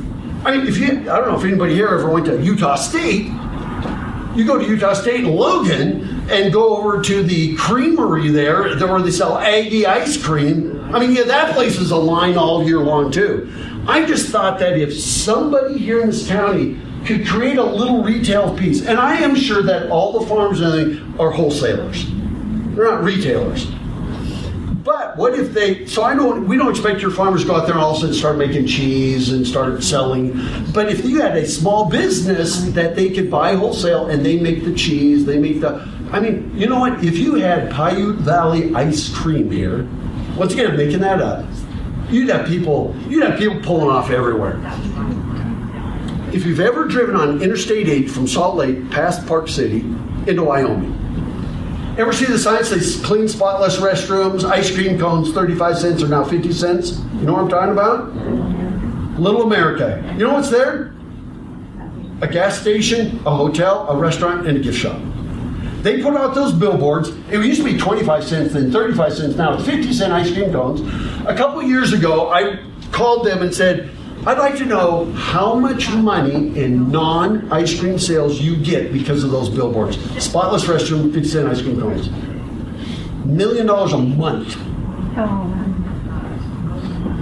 If you had a little place here that was selling homemade, fresh ice cream from the dairies right here in the valley, and even some beef jerky or whatever you got, even buying a half gallon of milk, you'd have people stopping everywhere, passing through. I mean, there's a small business opportunity for somebody. It should be part of your tourism effort.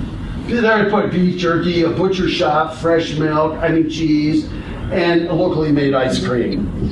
So somebody should do that. You need to leverage that. Wouldn't it be great if, you know how people buy Omaha beef? Yeah. Wouldn't it be great if you had that for Utah? We also saw the little bunkhouse motel. We couldn't figure out whether this is the office or if it's a two-room motel, whether this is a motel or this is the house. We couldn't quite figure out where you go in, where you start, or anything. So a little bit of science could say, here's the office, this is a room.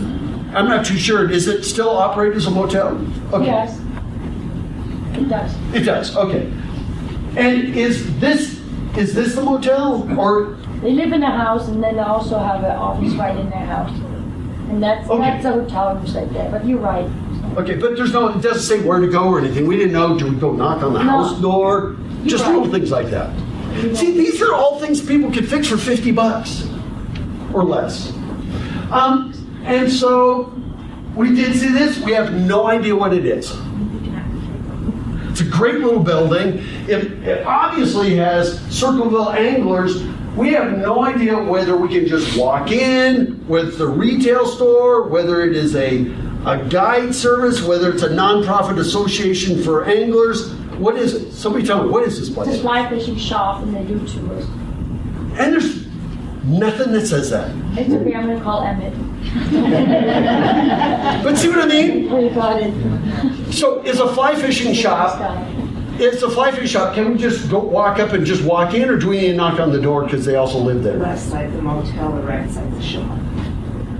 It's a kind of an exclusive shop for his fishermen. Okay, so this is not really open to the public. Well, it's open to, yeah, it's kind of. He has tours and it's limited open, and if we have questions as business, we can call him directly. He's a super nice guy to work with, I'm sure. But do you see as a visitor going? Well, they don't want visitors, they just want fishermen. But what if we're here to fish? I had no idea it was a guide service. I had no idea it was a fly shop. There's nothing that says that. I advertise for him on my page. So I'm going to talk to him. He's a Awesome. super nice man. So. Yeah, and so once again, this is supposed to be constructive criticism. So if I'm interested in fishing, I had no idea that's a fly shop or guide service. I'm going to let you know next time. Yeah. And what's amazing is what he's got in there in inventory is impressive. Had no clue. But this is also why, if you do itineraries, say, you know what, some of the best fishing you're going to get is Otter Creek. And when you go to Otter Creek, first thing you need to do is check out Circleville Anglers. This guy is a great guide service, and by the way, he's got a great little shop. You do need to call for an appointment or whatever. That's what you need to do. Yeah. So then we did see Butch Cassidy's. Remember, we're going north. We see Food Gives Espresso open. Great. Went in there. We did see it. And one suggestion I would have is curb appeal. Is if you just put barrels, half wine barrels, and just put them like right here. I always say create a buffer between your cars and your patio dining to pull people in, because the place is for sale, right? So when we see a for sale sign, we don't know whether you're closed and it's for sale or whether you're open and still operating and for sale. And so with this, it's great. We had a meal there, and so And so I just thought, if you had those landscape barrels just right here, anything that you could just screen it more to make it more. I would say put Catalina umbrellas here, but there are lots of people say, well, you don't know our winds. Within 20 minutes it would be up in the mountains, And so, but here's a stat for you. 70% of all consumer first-time spending comes from curb appeal. 70%. Every person in this room has traveled. Have you ever said these exact words? That looks like a nice place to eat. We had a hard time finding a place that looked like a nice place to eat. Okay? I mean, we pull out TripAdvisor and Yelp and you always, it's not much of a litmus test when you're number one of one, and so that is the second part of it. 70% of all consumer retail sales. So here's the scoop. I'm going to pick on you for a second. We went in there at 5:40 and they closed at 6. She was working on her computer, I'm sure getting ready to close up shop, right? I'm just making this up just from us being there. And she has a young girl working there, and I said, you close in like 20 minutes. Is it too late for dinner? And she goes, no, come on in. And the service was great, the food was fine, everything was fine. But we felt like we should get out of here. We're going to keep them late. I even asked the young girl, I said, so how often do you ever get out of here at 6? She goes, hardly ever. And I said, but do people come and they stay till 7? She goes, yeah, but we're okay with that. So she did you really good. We paid by credit card, and there's no place for me to give her a tip. She goes, well, they sent us the wrong machine. And so I said, well, here. And so I tipped her, and I don't know if she's supposed to claim that or not, so you didn't hear it from me. No. She was really nice. And so, and by the way, and so just that this is really important. By the way, in the 50s and 60s, the average time for dinner in America was 5:30. The average time for dinner in America now is 7 to 7:30. Europeans, 9:30 at night. And you know what? If we're on the trails, we're not even back by 6 and you're already closed. Now, it could be that in the busy season you're open later, I don't know. So you just have to remember, so don't go tell everybody that she's closed at 6, because in 2 weeks, are you still closed at 6? No, since school's out, I'm not. Okay. So you know what you can do is where you have your hours. You can put, here's our spring hours, we close till 6. From Memorial Day to whatever, we don't close till 9. By doing that, you're inviting us back, because if I came back in two months from now, I would just assume that you're closed at 6. So these are things you can fix by just a sheet of laser paper. Make sense? Okay? Low-hanging fruit stuff. So that's really big. Here's what I talk about by barrels. Just do something like that. And by the way, they could be evergreens, just anything that would work, would just be great. Even doing things like a little awning that comes out. You're selling the place, so it's, I don't know. Now, did you just open? You did, okay. Because when we ate at Roger's place, nobody calls it the Circleville Cafe. Roger's place, I went, well, that's cool, that's my name. They said, well, and I said, so where else is there eating? He said, well, a new restaurant opened up around the corner. Well, they say around the corner street, not around the highway where it goes around the corner. Well, it must have been you, but it must have been your restaurant. So they told us to go there, which was good. We thought that was good that they said, well, here's another place to eat. But this is in Wisconsin. Sorry, it's so dim. But this was a little pizza place, and this was their parking lot. What they did is they laid out AstroTurf in an area about from me to this row of synthetic turf, now they call it. And then they put out tables and chairs. They put up umbrellas in that case, but they put out tables and chairs and put these little deals, and it just created that ambiance during the summer, just to say, wow, it's outdoor cafe dining, and so it's just a way to pull people in. And there's the other statistic. Two important statistics. Okay? So even the motel itself, if I had some hanging baskets or any kind of beautification, would just help sell it more. And that's not just for her. everybody. We did see the community center. We just, oh my gosh. I mean, the school next door. Once you get off the highway, this county is pretty amazing. How many people are ever seeing any of this stuff?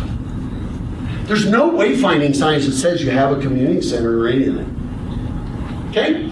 We also saw RV park in Circleville, looked fine.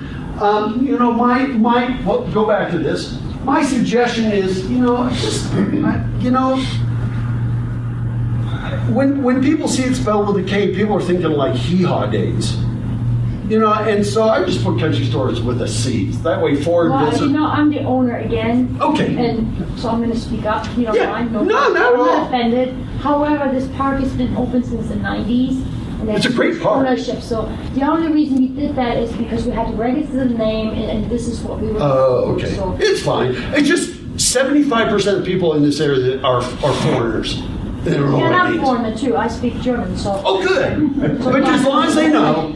No, I agree with you a little bit because I would have loved to keep the name. And However, that was. by the way, these are just suggestions. They're just I'm not suggestions. trying to be offensive. It's just we worked Yeah. really hard. We had No, five but either weeks when we showed up here. And it looks really great. I wish it faced the traffic, and it doesn't. Oh, That's just. I know. Trust And- me, I'm trying Yeah. to see So what once people come around the corner, you go, wow, that's really nice, and it is. She does a good job decorating it.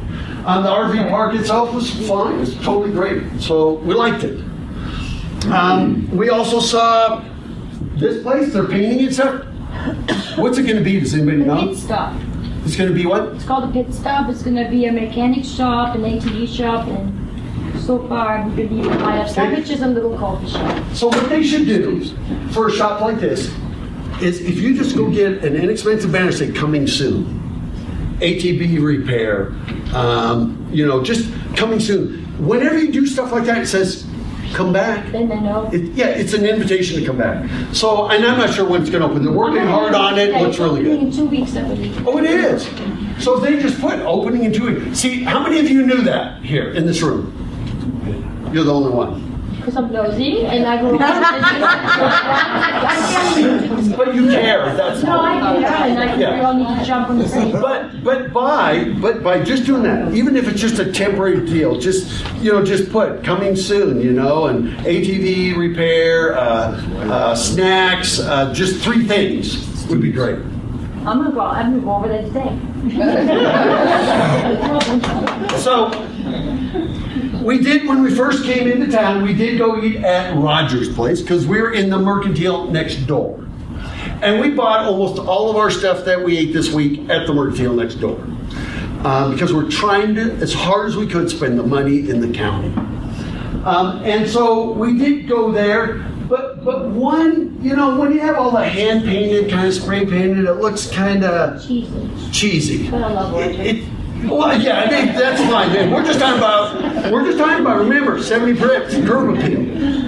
So this is no reflection on people. And so we see this, and by the way, do you guys have like gigabit internet here? No. No, I see all this fiber link, and I'm going, whoa, maybe they've got broadband. They lie. They lie. You spend a lot of money for that truck and they lie. It says the area's fastest broadband internet, but that doesn't mean gigabit. It's the only broadband internet. That's right. Okay. So we just thought if you did a mural here or something that'd be more attractive, maybe pull the weeds, maybe have 1 or 2 hanging baskets, maybe put Circleville Cafe here because it's written on the side of the building, Circleville totally worn off. You can't even read Circleville, all we see is cafe. Trucks welcome, great home cooking, and it doesn't have to be spit and shine polish. It just needs, remember, we judge a book by the cover. And we want it to be, as a decent, and we did eat there, so we did have a meal there. And it was fine. Daily specials, but overall, decent job. I just think it'll look a little better. And then, maybe these will be flowers. We are in May now, and maybe they will be in a couple of weeks, I hope. And so remember the time of year here. But I want to tell you, May is a big travel month, and you're losing out on hundreds of thousands, if not millions of dollars of revenues right now. Because you're still stuck in the Memorial Day to Labor Day mindset. And I know a lot of it has to do with school and you need the kids to come and work, and the school doesn't get out. But you have to understand also a lot of the country, school doesn't get out till the middle of June. And so here, once again, it'd be nice if there was a little more curb appeal. Just so we go, whoa, let's stop there. Same with, there's a reader board here, but nobody's using it. I don't think they open. Or are they not even open? I don't know. I really don't know. We didn't know. See, that's what we're putting. Is it in business? They We don't have even business, know. but I think they're not open yet. Are they open yet? No. But to us, it looks like they are closed permanently. Opening soon again. Somebody go talk.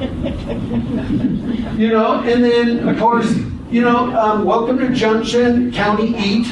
Piute County Eat. You know what? For Junction, take those down. It's worse having those than not having anything. I mean, what is that? Can they be clean? Power washer? Something, do something. But right now it says, welcome to Junction, Piute County Eat. And so, I mean, you know what? Town of Bluff is 300 people. Wow. You know, we did see this. We assumed this hotel was out of business because it's for sale. We drove by last night and it's not. The lights, I think it's still operating. Whenever people see a for sale sign, they're going to come to the first conclusion is it's no longer in business, it's for sale. Fair or not. And so, but once again, it's just a little bit too busy. And so, I could just keep going on and on. The Junction Short, we went in all of these stores. Once again, it'd be nice if there's just a little more curb appeal, maybe a couple of hanging bats. I'd probably put the trash can around the back. And maybe that's for visitors to throw their trash in. You know, overall, just not a lot of beautification. We did go in the mini mart here. Of course, we bought gas here. Pretty much the only game in town, at least in this area. And nice people. And by the way, everywhere we went, people were really nice. So I want to tell you that. We did see the trail information sign right there, but I have no clue if the Piute Trail is anywhere near Junction. There's these maps, but there's nothing that says you are here or anything. There's no connection. And so we're trying to figure out we can't grab a brochure, we can't, and these are the same everywhere. And so it's kind of frustrating, we got all these maps, but no information, really. We did see this, and we went, what, familyreunion.com? It's really cool. We even went to their website and said, that's a really cool idea. By the way, one of the fastest growing trends in tourism is multi-generational travel. It's the boomers traveling with their kids and their grandkids. It is the fastest growing trend in tourism. And by the way, how many of you are boomers? 1946 to 1964. Guess who's footing the bill? Yeah, you got it. But I thought that what they're doing there is great. We did see this RV park closed for winter. We're in the middle of May. When does winter end here? July. But you know what? What you're doing is you're telling us as visitors the only safe time to be here is July and August. How's that working for you? I mean, that's what you're telling visitors. We don't know when it's safe to be here because everything says we're closed. We don't know whether you're closed permanently. We don't know whether you open after Memorial Day. We don't know if you open at the end of June, whether you open in Independence Day. And so our assumption is pretty much this county is closed. The safe time to be here is July and August. And that's not good. Okay? We did see this. Once again, here's the address thing where people get a little bit confused. We get it. So we did, and by the way, Thursday through Saturday, and we didn't get to it yesterday, we were preparing all of this. We did see it down here, but I thought, well, when people come here, do they just walk up and knock on their house door? Or do they open up the trailer? Not too sure how this works. But visitors were always reluctant to go up to somebody's house. Like I said with the anglers. You know, if that's somebody's house, we're reluctant to do that. And now we thought, woohoo, let's go rent some ATVs. Oh, that's long gone. Yeah, that's what I mean. That's what I mean. Can you tell we were frustrated? Yeah. You know, I would go to the owner of this business if they own the sign, say, could we just cover that? I talked to him this afternoon. There you go. Yes, you're a champion. You got a big to-do list. It's not friend, I talked to him anyways. But no, Does anything ever happen here? Once a year. County Fair. yeah. When is the county fair? July. Then why don't you put a sign here that says, last week of July, every year, county fair. Come back and see us. Invite us back, people. You invite nobody back anywhere. You don't. Even just a banner on the fence that says, come and join us for the county fair the last weekend in July every year. Awesome. And nobody knows this stuff exists. I mean, she was out there pulling the weeds, and I went, yes, I wish the commercial businesses would get it. She's my friend, she's putting up my advertising. Looks great. She is. It's a brand new courthouse. And not tell us why. Darren says this courthouse is actually 20 years old. Good job. We saw a new lawn out there, so we thought, well, let's be brand new. But you've done a good job taking care of it. It's great. And so, right here on this lawn, we'd like you to see you do this. We'd like you to go get a kit gazebo like that and put it on the lawn with visitor information in it. This is Beatty, Nevada, town of, I think it's like 700. What they did is Kiwanis and Rotary pitched in their money and bought the kit. And then volunteers built it. Then they hired a local craftsperson for $3,500 who did this in the middle. And you can put the Piute Trail here, you can put information about your towns, and then wrap all the way around as brochures, including your businesses. No charge. There's how you do visitor information. You don't need to staff it, but it's a building that certainly draws our attention when we're driving through the area. And so putting a gazebo or something there, I mean, I thought, well, could we put it out in the parking lot? And I thought, well, I don't know, and that's a little close to the building, but somewhere there. Just, and I think you could raise money to do that. And now you have 24-hour visitor information. We can get brochures on ATV rentals, on your restaurants, everything. The school next door looks great, and I took this in the highway. I know the main front is on the other side. Great school. You know what we thought? The quality of life here is extraordinarily high for such a small community, for such small communities. Yes, it is. I mean, it really is. And so we did check out the Piute State Park. We drove down there, and by the way, I met with Vicki Varela, your state tourism director, your state parks director, your state trails director, and your economic development director, and the Department of Transportation. It's one of the first times I've ever seen a state actually get all these silos in the same room talking to each other. And when I talked to, I can't remember his name right now, the director of state parks, Fred Hayes. Fred Hayes. I said, Fred, number one, can you open up some concessionaires like Goblin Valley? People go out there and you can't buy a bottle of water you have to drive an hour. But I said, could you create concessionaires where during the peak season you could have a little food truck or a little angler truck, a small business that has to come from within the county so that you could monetize a place like this. And number two, Fred, could we put there's a brochure holder here showing about this state park. Could we put a brochure holder where this one used to be that would have the local guide? No private business, they can't do it as a state, but could we put the one that promotes the area? And he is working on creating the way to do that. Okay? And so, because we're not monetizing this. And so, it's great. You got restrooms down there. I mean, it's just a beautiful spot. So, coming into Marysville, I know I'm kind of rushing through this, but this here, when you say rich in history, prospecting for the future, the first question I have is, how's that working for you? So I wouldn't put a mission statement on your sign.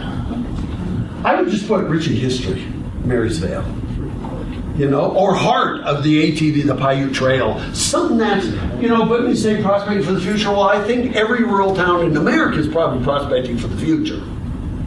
And so, but I saw community covenant signs everywhere.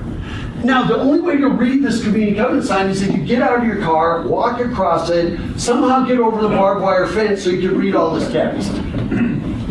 So I just don't want you to put too much sign clutter out there. But I will tell you that one thing I love about Marysvale is I've been through here, besides this time, I was through here one other time, and I'll never forget, every time you go over that rise and all of a sudden you see this cute little town down there, you go, oh my gosh. This little town has so much potential. And so we spent quite a bit of time in Marysvale. Now, this one. Is this out of business? Yes. Okay. But here's the problem. When there is one that says closed, that's in business, we still assume they're out of business. So, okay? So, that's too bad. But what I want you to do with the businesses that are open is, I can even send you the template. I'd rather see you do this. We will be open Tuesday through Sunday, or you can do a blank one, April 15th through October. This, by the way, that should be your season right there. Now, you may say, well, because of snow, we're at 6,000 feet and all that, we're going to open May 1st, you know. But anyway, or you can do a blank one and have them just write in when they're going to be open. It's an invitation to come back instead of saying, go away. So, there you go. Say it again. Peak travel months down are mid-April through October. Whole country. Just go to Zion and all these. They're saying, oh, no. We're doing more business in those months than we are in July and August. And yet you're still July and August. June, July, and August. So, 2-week vacation, those days are long gone. We did see the Old Pine Inn, fantastic. Looks great. As a matter of fact, if we were coming back as leisure visitors, we'd probably pick it. I think it was #1 rated on TripAdvisor, and people use TripAdvisor, whether it's not always perfect, but we judge, that's how we do it. But it looks great, they do a good job. We did see this back here. What is this? The Old West Cabins. Old West Campus? Cabins. Cabins. Is it part of the Old Pine, or is it something different? No, it's part of the... It's part of Old Pine, okay. Because it looks like they sell explosives. We do. No.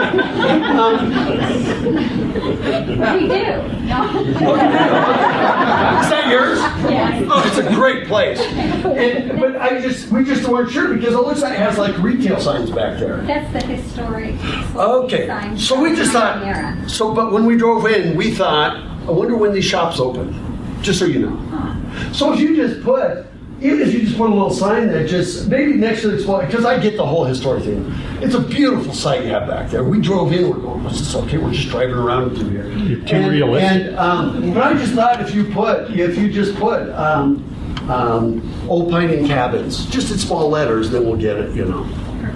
Yeah, just something that, you know, because that's what we were wondering. I wonder when the retail shops open. So, okay. This diner. Is it, the motel has an open sign. Is the diner out of business? Supposedly it's gonna be open, I believe. It's opening. Yeah. Once They're again. working. Just sold, they're working on opening it. Okay, if they just put, if there's a plastic banner here, take it down if it's a plastic banner. Or put opening after Memorial Day. Just anything that invites us back. This is all so inexpensive to do. You know, because it looks great. You got landscaping, you got tables and chairs, it looks really great. But I mean, they've done a good job, but Fear's out of business. And then this, you know what? The other day, and I'm coming to this, we came back. You know, they do a really great job. I mean, they put, you know, even if it's synthetic, they put out some flowers, they got good signs, they're a cute little place. I thought they did a good job. We just wish the county had more than just burgers and hot dogs and pizza. The pizza's really good, by the way. And so, like this, is this out of business? No, it's open. Is it open now? No, we're here. We're right here. Okay, it's yours. Okay. What, are you open now? Yes. You are. Well, we run the hot dog stand. Oh, you do? And then, okay, well, you're right next to each other. That makes sense. Now, we had no idea you were open. So just do one of those little open signs or whatever. We would have gone in. But we thought, well, it looks like it's locked up and closed up. It's got the historic marker on this, which we saw in a whole bunch of boarded up buildings. See what I mean? See how we're drawing conclusions? And so for you, I think the sign is great. By the way, you should have blade signs. If you have blade signs are ones that are perpendicular. When you're coming down the street, we see signs that are perpendicular to us. So your sign, what we'd see as we're driving past, we'd see that in the face of your building. So if you just did a small sign that just says, Fisher Mountain, or just put, I'm trying to think of just, are you like a trading post, or is it? Antiques. Antiques. So on your, by the way, for all business, always promote the lure that's going to pull us in before the name of the business. So if you just did a little blade sign that might be, literally 24 inches by about 10 inches that came out from the shop, if they'll let you, it's a historic building, this is where you get into that kind of problem, and all you put on is antiques. And then you put a little thing and it just says, open now. We let you do anything. And so once again, the only reason we didn't go in is because there were so many closed signs, we figured it's closed. It was really obvious your stand next door is open. I mean, it's real obvious. You got the banners and everything. Normally, we do have banners on that one as well. Okay. I don't know why they weren't that day. But Okay. And so, and that's great because you need more retail places. We did eat Tomato's pizza pie. And by the way, is anybody here from there? They have Oh, yeah, it is really good pizza. It really is good. We got there when 10 other ladies arrived. It was like, oh, get our order in first. But really good pizza. I just thought it was really good.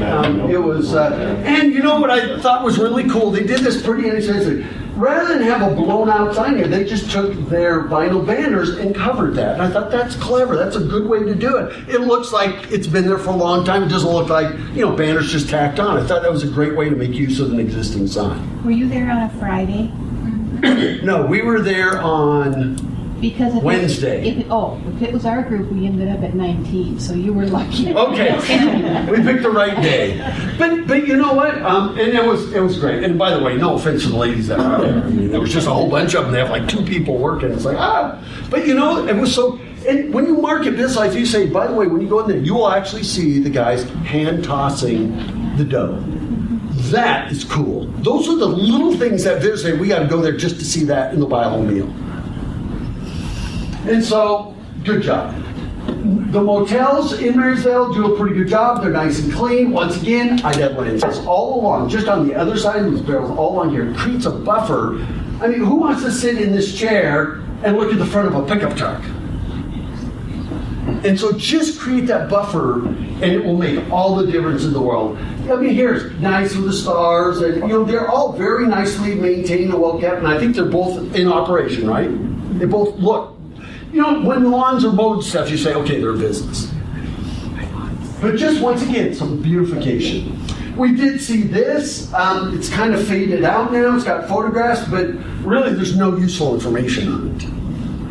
Be a good place to have brochure distribution. Saw a lot of the historic buildings. You know what? When we were in Marysville, I travel everywhere around the world. I thought this would be the best little artisans village ever. It doesn't mean you're running away from the Piute Trail, but I just got this, I could just see it's like glass blowers in here, little artisans, a quilt shop.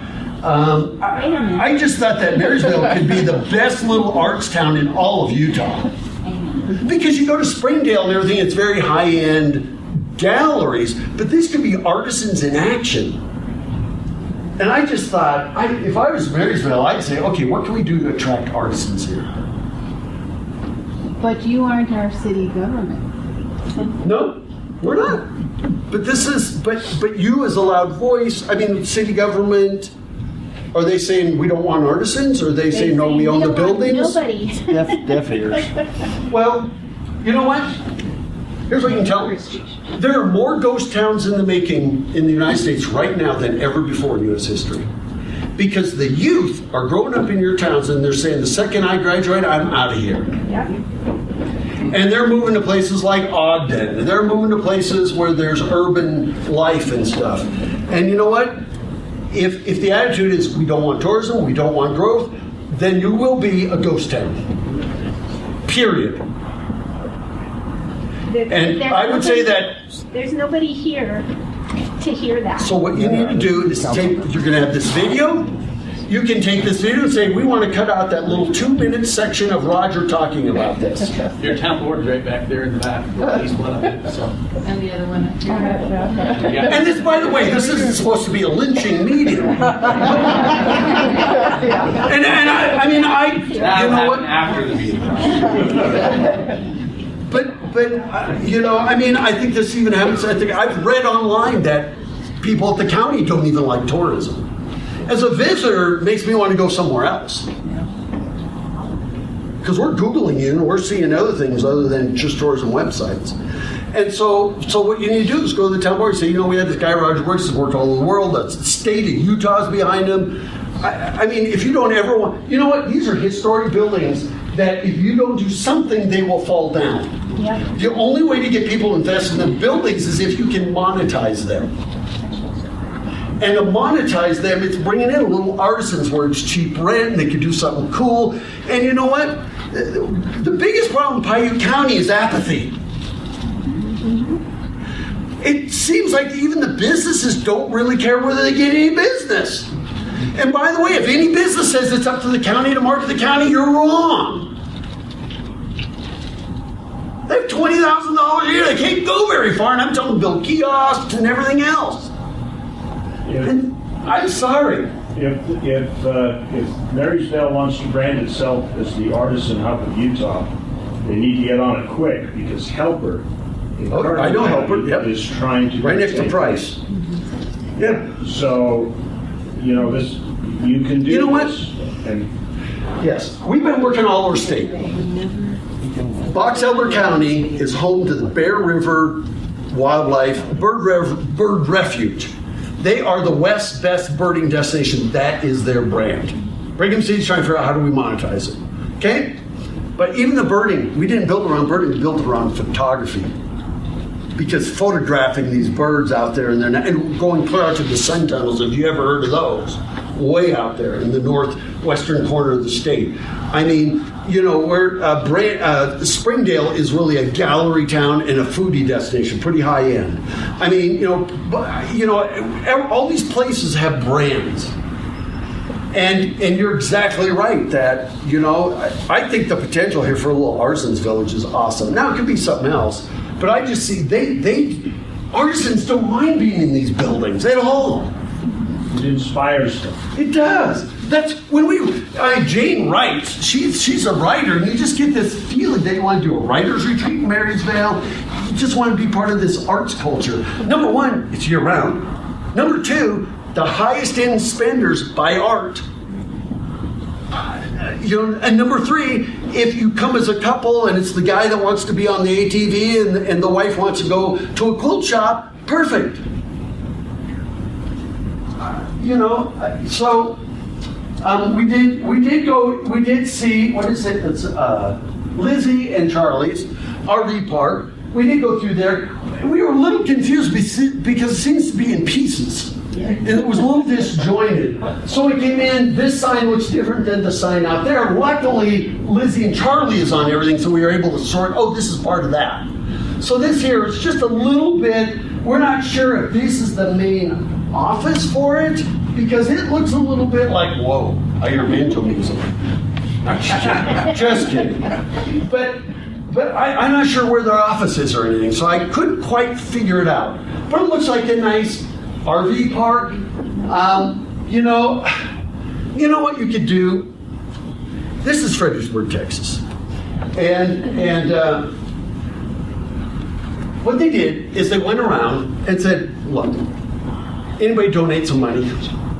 And one merch said, I'll give you $5. Another merch said, I'll give you $100. Another one gave you $50. What they did is they pulled up as much money as they did. They went to a wholesale nursery in this area. It was about an hour and a half away, and they said, it's October. We'll take all the pots you got. Even if they have a crack in it, they don't have to match. They only have to be 21 inches opening across the top. We don't want little ones. If you'll give them to us at less than wholesale just to get rid of them, we'll buy them. So they bought whatever they could find. They came back into town, set them on the side street, and said, merchants, grab them. They didn't say, you paid $5, you only get one. They just said, grab them. And so merchants would grab them. This merchant grabbed these that kind of look alike. This merchant grabbed these three. You can see a merchant there saw a couple like that. This merchant grabbed these. And then they set them there. Then what they did is they got a pile of topsoil, put it in the side street and some gravel. And they went to Boy Scouts, Girl Scouts, cheerleading, any youth organization looking to raise money. Said, would you help us plant the pots? And they went out, and each merchant got the greenery. And they did mainly evergreen, so we're not always changing annuals because of the expense and everything. And you know what? They never had a case of vandalism because kids protect things they take ownership of. It raised a little bit of money for the kids. And it doesn't make you want to go in. That's what you need to do. I would start May 15th through the end of October. You know, and once again, there's that. I'm putting it up again. Look at this. That's before. And granted, this is a little more urban, but notice it's just concrete all the way up to the building front. Before, after, retail sales went by a third. When we see pots and planters in front of businesses, even if you're closed, we know that you still are an operating business. It's that simple. So we did see. So there's Lindsay. There's the RV park. This is great.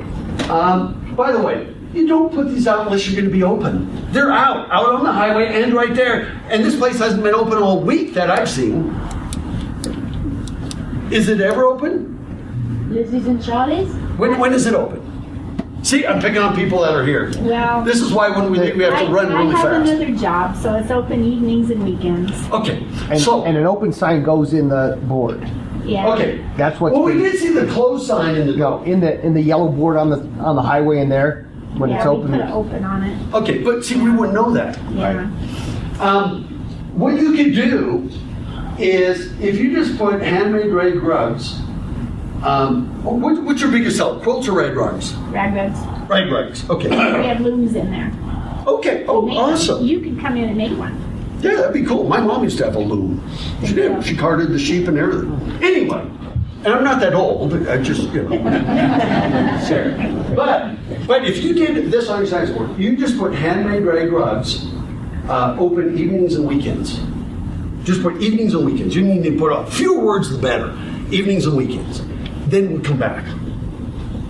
But what happened is we come in, the signs are out, so they must be open, and we tried it 3 different days, and then all 3 days you're closed, and so then we gave up.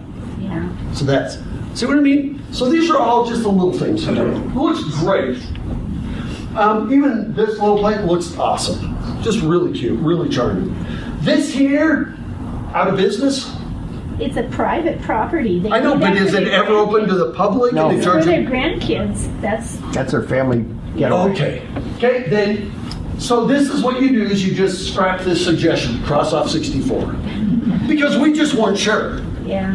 And so it looks really great. If it's for their grandkids, then great.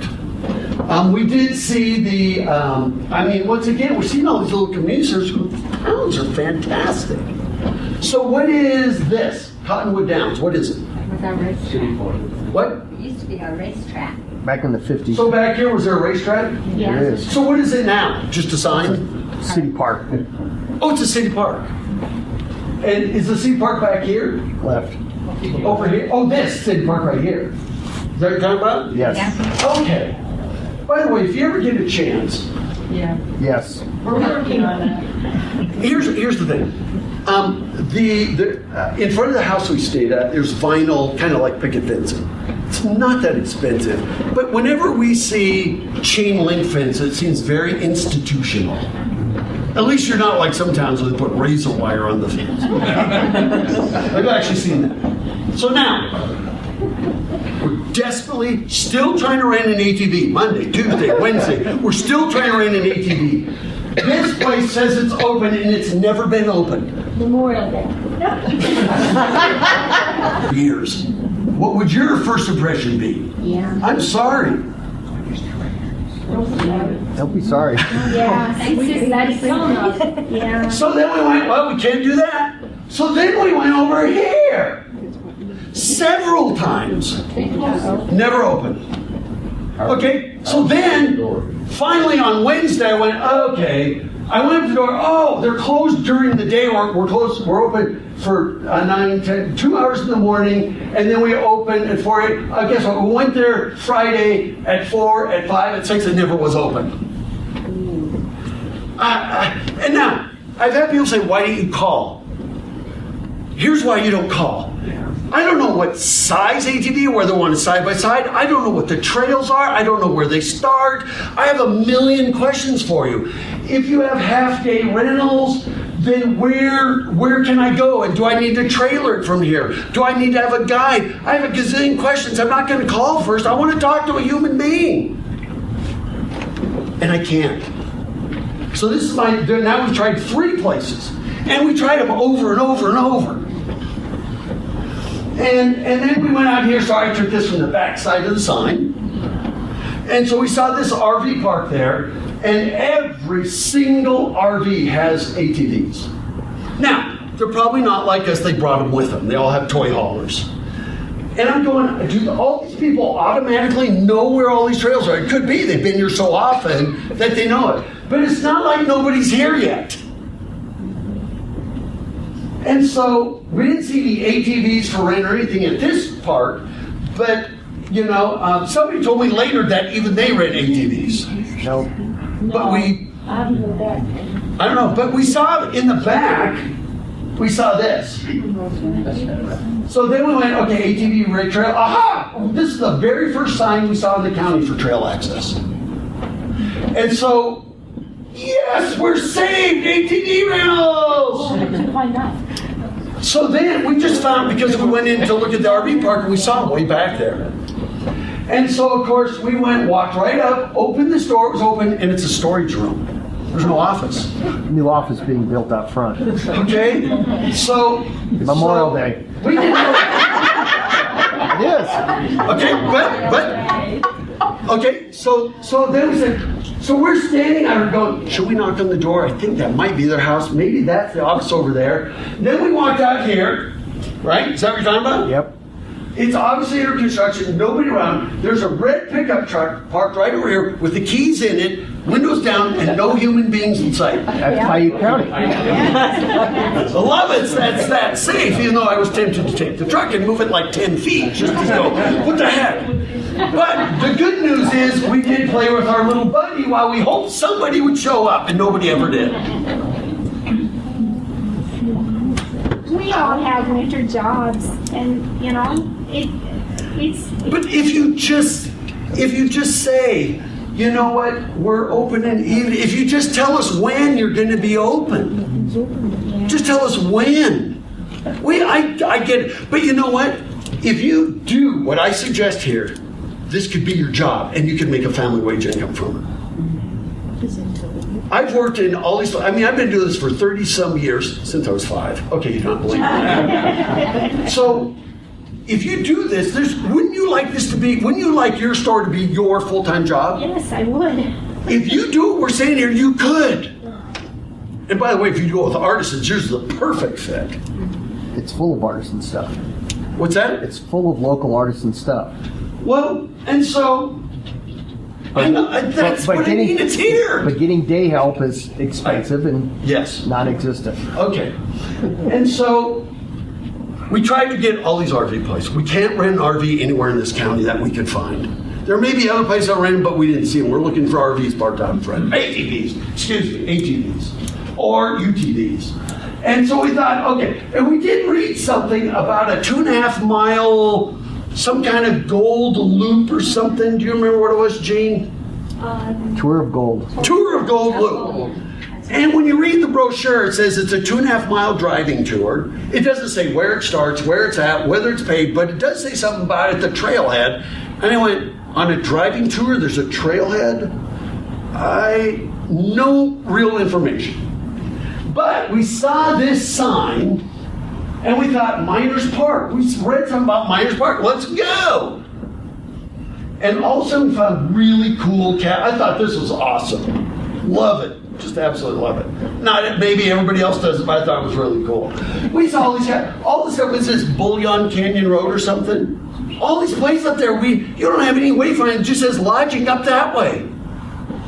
I'm going, you got some of your best stuff is not right on the highway.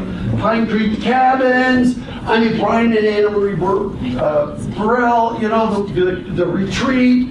I mean, you need to have a wayfinding system. Just a few signs. Wayfinding are vehicular signs. And so, I've been taking too long, so I'm going to kind of go through this. You'll have all of this. But wayfinding signs only have like 5 things on them. So, and I thought something like this would fit. You might make it look historic, by the way. I'd make it look kind of old, Victorian or something. But if you just put lodging, trail access, public restrooms, what a concept, things like that. That was back at the Cottonwood Downs. Okay. If you had 5 signs like this in Marysville, maybe 2 in Circleville, people would be finding your schools, they'd be finding your other amenities, and they'd be going, oh my gosh, this place is so much better than I thought. All you need is like 10 of these in the entire county. It's just to get people off the highway. Guess what? Rule number 1 tourism is get people stopped. If you can get them to spend 2 hours spending doubles, overnight, 4 times. 2 hours. Get a stop for 2 hours. And we're going to be there for another meal. We're going to need something to eat, something to drink. That's what you need to do. I mean, these signs like this mounted on an existing power pole, $800. And by the way, wayfinding, it sets who you are. And by the way, you may have wayfinding, it might look a little different in Circleville and Junction as it does in Marysville. It's fine, as long as you're connecting the dots. And so, I mean, it's all of these things. And by the way, anybody who tells you, oh, navigation systems, everybody has navigation systems, guess what? Look at that. 14 to 28% increase in retail sales service. And by the way, we use navigation systems to type in things we already know exist. This tells us what we didn't know you had. I mean, they're doing Logan. I'm just rubbing things in. You know, even over in Little Islands, over near St. George, wayfinding, you can do it. So, at the end of the day, we were so frustrated that we walked in here, and once again, this really cemented this whole artisan thing, because not only you, all these little locally made things, we actually bought stuff in there. And the lady that owns it, she goes, well, your frustration with ATV rentals, you need to call so-and-so. And I'm going, I guess, you know, what you need to do is go into a craft shop to figure out how you can rent an ATV in this town. And she told me the name, but I didn't have a pen and paper and phone numbers. And then she said, well, the person that owns the one across the street, I think is the same one that's out somewhere else. I mean, all this stuff, you're just going, I don't know. So, we went there. We decided to head out there. Yeah, you saw it, Misadventure. We're trying to find that Canyon Gold Drive. We don't know if it's out here, whether it's somewhere else in the county, but it looks fairly passable.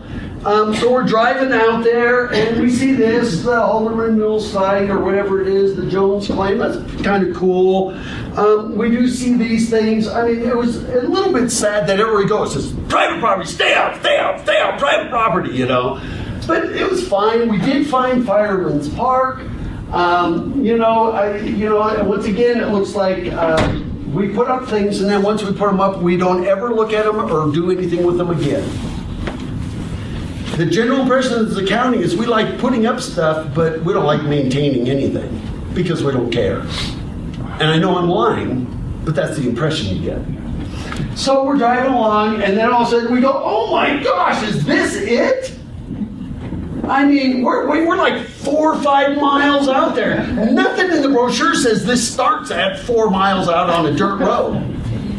And we're expecting this to be a driving job. But we did see this, and we did, by the way, whoever collects the cash will have $5. Thank you. And this little brochure is awesome. Yes, it is. Awesome. A lot of work. Best on that. marketing piece. A lot of work on that, and if you open it up and read it, you'll see We where did. it starts. Yes, but But the problem we got is- this out there. We didn't buy it. We didn't find it in town. It's in town at most of Closed places. at Tugs. It's on the counter at At Tugs. Tugs, okay. See, we bought there, so we had no reason to go to Tugs. It's one of the few shops where you can go in. And so this is very good because as you're going on, they're all numbered, easily identifiable. I think we had problems finding number 2, but all the other ones were easy. Tells the history of them and everything. Tells you about the bridge that's out, and you could go hiking up there. Just really, really awesome. And so we left $5 in the little thing for it because this is worth it. Because this had information we could use. All the other stuff did. So let me tell you that the snow just left that area Okay. 3 weeks ago. Okay. I've had 105 visitors to that park already. Wow. Well, and there was other people up there. Fortunately for them, they were on ATVs. Yes. Right. Okay, we saw the map. It was really helpful. We knew where we were. I mean, this was great. And as we're driving, we could see places like this, and I wanted to go in there, but we didn't. And then we found Miners Park, and it was an awesome little site. Bully Boy line. We walked around. We looked in the little 2-room cabin. Good interpreters. I mean, this right here is absolutely fantastic. However, since the snow just, the trees are laying across stuff because nobody's been up there to clean it up yet. Forest Service or whoever. It's the Forest Service. Okay. I'm working with them. Great. And thank goodness they had public restrooms, which, by the way, they were clean and spotless. You're welcome. That's it. Thank you. Twice a week. And we needed those, and it's a good thing. Hour and a half, this was our view. We called AAA. Well, first of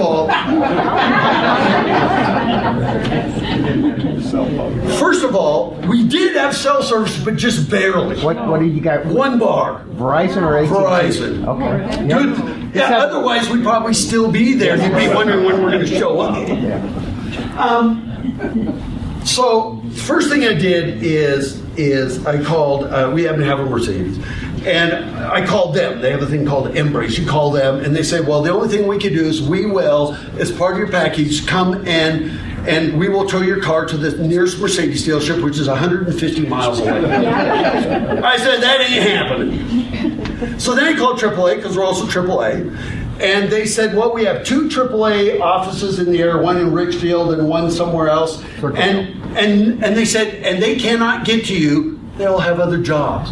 They cannot get to you till tonight or tomorrow morning. And I said, you know what? That isn't going to work for us. We're not going to camp out here in the middle of What day nowhere. were you up there? What day were you? Tuesday. Okay, Wednesdays I go up there. Tuesday. I would have found it. See, we missed the wrong week. And so then finally, so AAA said, we're not going to help. So then, and by the way, we went back to this brochure. We don't see any towing companies, so there's no towing companies or anything in this county. I think there actually is. Well, so we finally found a towing company in Richfield. And they said, well, we can send somebody out. And by the way, we are AAA. But AAA only pays for the first 5 miles, and AAA doesn't pay if you're on a dirt road. So during our assessment, yes, thank goodness that Sean came out and bailed us. And so they towed us into Richfield. And I ended up, I can't replace one tire. It blew out the sidewall. So it's not a puncture, it's sidewall. And so we spent $800 replacing tires on the car when I could have rented an ATV, had a better experience, left money in York County instead of in Sevier County. So then we dropped with the call. We went right over to Enterprise and rented a car so we could continue our assessment. So we only lost 3 hours. But while we were coming back from Richfield, we decided we better check out the north part of this. Now, you have to understand the north part of that is not in your county. But you know what? Really, you own basically from 70 south. Now, I'm not saying that you need to go promote Candy Mountain because you don't get any lodging taxes from it. But, you know, their trails they're all out there. The interesting part about it is the same owners have properties on both sides of the county. Oh, okay. Well, and this is fantastic. It kept going and going and going. It went along the river. I mean, we would come back here just to do that on bikes. I have no idea what it is. It seems to stop at the county line. But we thought it was fantastic. We did go to the whistle stop. We did see this. Here's that trail system down there. I just went, this is fantastic. It's the old railroad race, and then they made a railroad. The reason it stops at the county line, Roger, is they used rails to trails money, and we couldn't have any motorized traffic on that route if we... And I know it ends right here. So and then turns into... there's no ATV traffic Right. over there north either. Right. So, and we did see that. That's for pedestrians and bikes. Yeah, totally. There is a sign there. I like the map here. It's really in good shape. And this is not very complete. I mean, once again, all these kiosks that we see around the county and even next door are pretty useless. You know, we did see Thunderbird, you know, the Candy Mountain. We did see all of these, but once again here, are they closed? Are they open? And even before we get to you, we're already judging that the area has pretty much gone out of business. And it's the same problem. They have the same problem as you do. We don't know whether this is open, whether it's closed, whether it's permanently closed. We did see this. Finally, this is the first time we saw something that said now open, or even open. And so I hope that they're going to landscape. It looks like it's all under construction. Yeah. It looks like it'd be really cool. There is a state visitor information center. Once again, there's no information about either county. Nothing. And there are foreigners in cars. There are a lot of cars there. rest area. This is the rest area. And by the way, I don't know who owns this billboard, but I'd go rent it and say, head on south. Butch Cassidy's Boyhood Home. Home of the Piute Trail. I'd put like 3 things on to get them to continue to go south. I mean, we did see a little rafting company, but looks like they might be out of business too. No, this is early. But once again, this is how we judge things.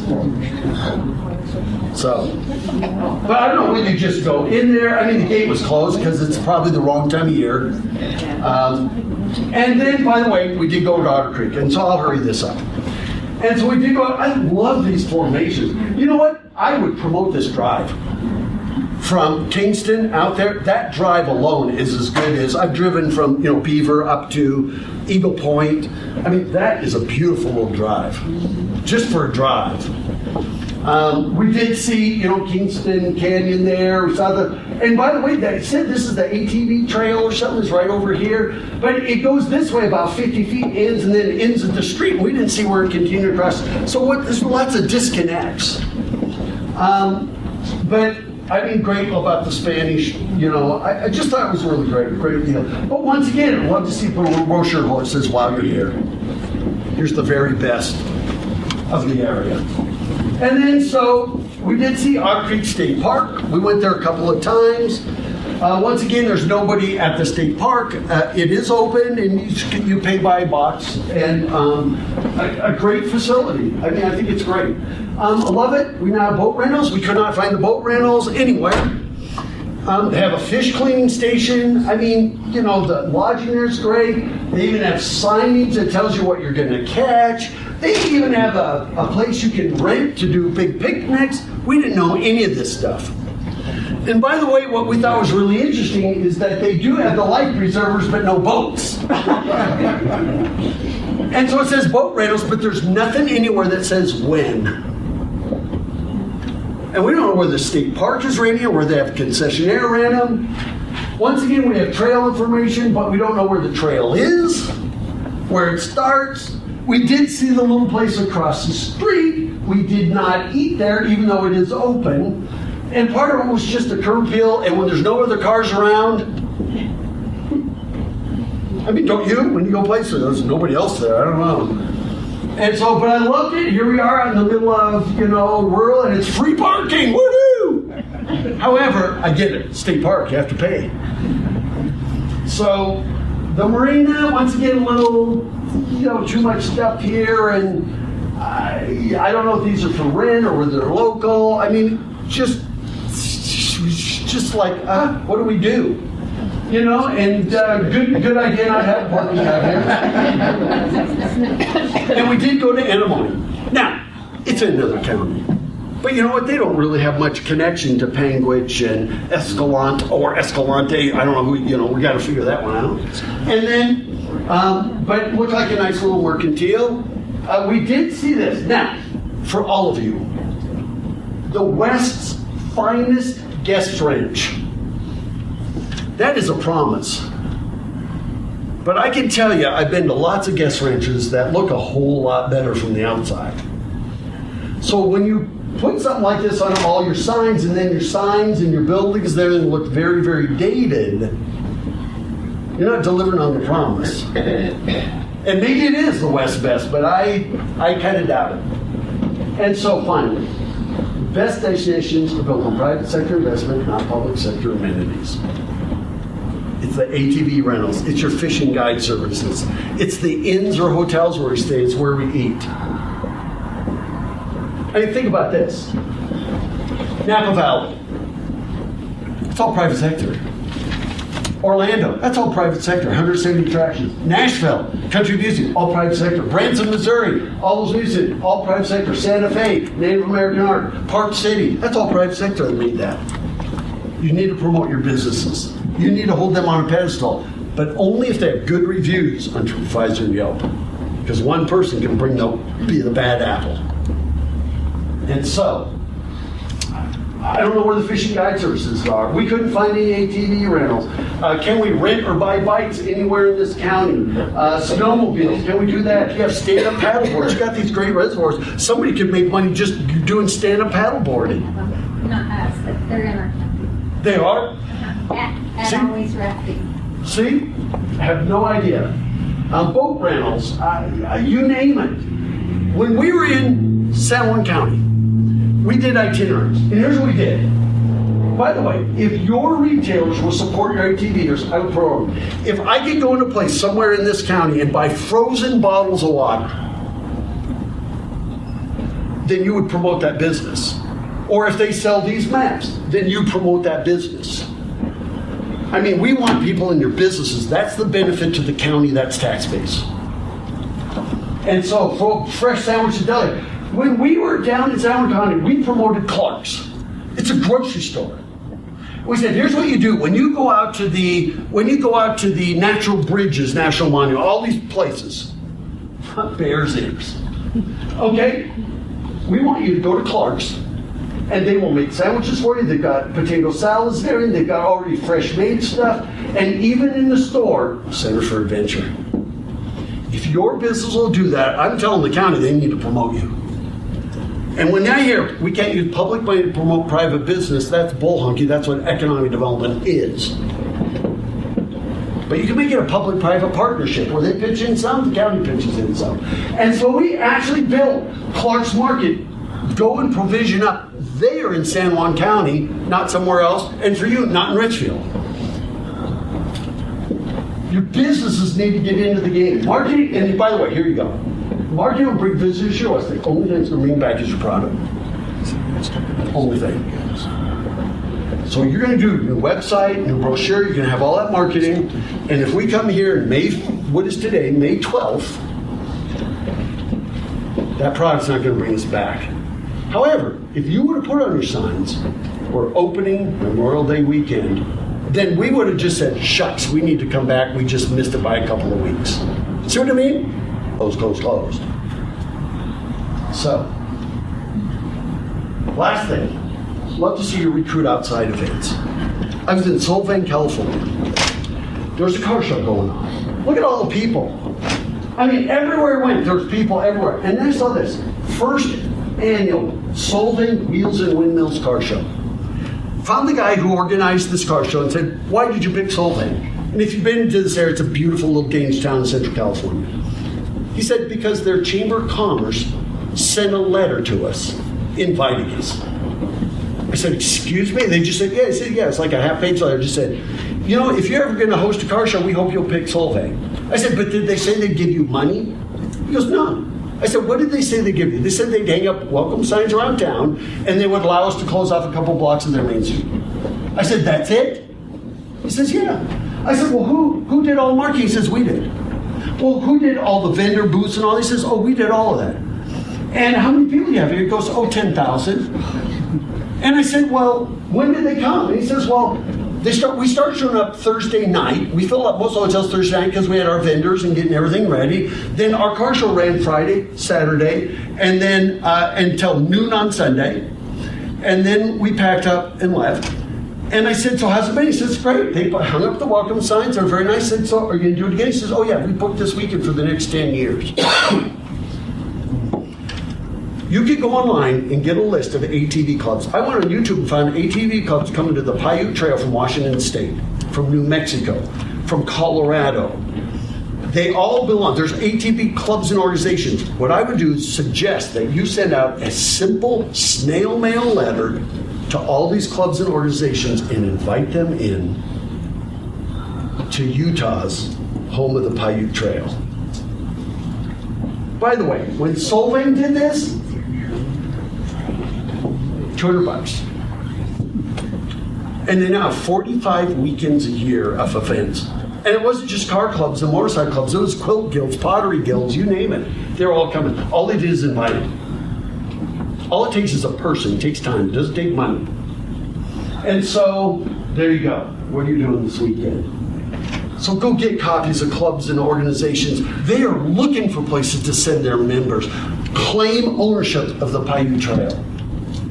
I mean, it doesn't matter what magazine it is, Fly Rod and Reel. You know what I did? Is I called Fly Rod and Reel one day when we were working in Flaming Gorge, found the editor down wherever the editor, got the editor on the phone and said, have you guys ever done a story on Flaming Gorge? He goes, no, what's that? And I said, well, Green River, kind of Wyoming. He said, well, I think we did one a long time ago.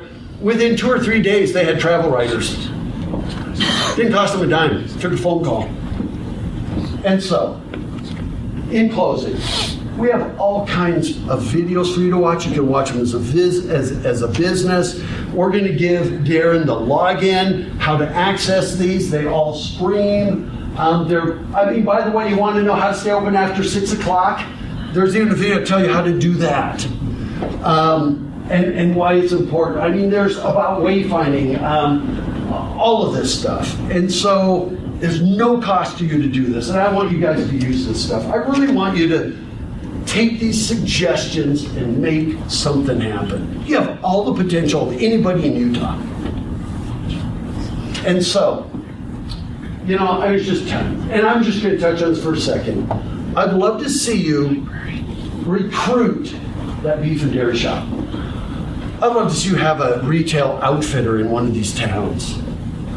A little fly shop. It can even be part of a store that has a whole section that is just fly shop, ATV. You know what? Up in Emery County, we took a little Orangeville. They had a gas station. They put a gas station mini mart like you have. They put one whole section you could buy chalk and mats for boulders. And they said, oh my gosh, you can't believe what that did to our business. Because they didn't just buy chalks and mats. They stocked up on sandwiches and gas and everything else. And so, one more for you. The top 15% of lodging in terms of quality does 85% of the travel leisure business. 85%. They would pay more for quality. So just keep that in mind. Okay? And so there's even a video how to do this. And then we would love to have somebody go around and work with your merchants on visit training. Your people here are very, very friendly. We never had anybody rude to us at all. But what I'm talking about this is just putting the right sign in the window for $5. Just put the right sign in the window that says when you're going to be open. For your little shop, if you just say, I'm open on weekends and evenings. If you just do that, then we go, wow, she must have to have another job. We get it. And we'll come back. And so that's what I'm talking about there. And so in a nutshell, 10 things. 10 things. You know what? How does any business that wants to come to the county make it in 90 days? I don't know. For you that are open Memorial Day to Labor Day, are you really making your whole year in 90 days? Or you struggle the other 10 months, 9 months? we see a lot of places for sale because they don't have a long enough season to make it work. Am I getting close to the truth for anybody like your place? I just, yeah. Just talk about that a second. Yeah. Our season here for most everyone is actually through October 31st already. Okay. And April 1st. And let's talk April. You know, unless we have artisans here, you have someone call up and want lodging to come ATV riding in April. And it's a dangerous experience for them. Of course. And so that's really not realistic. But you can have a split brand. You can say, well, we are known. But them riding on the snow Yeah. is a very dangerous. No, I totally get that. So, but what you can do, you say we have split brand. We are the home of Utah's Piute Trail. Yeah. But did you know that we have some incredible artisans village in Marysville, and we're known for chocolate in, Circleville, a little a creamery or something.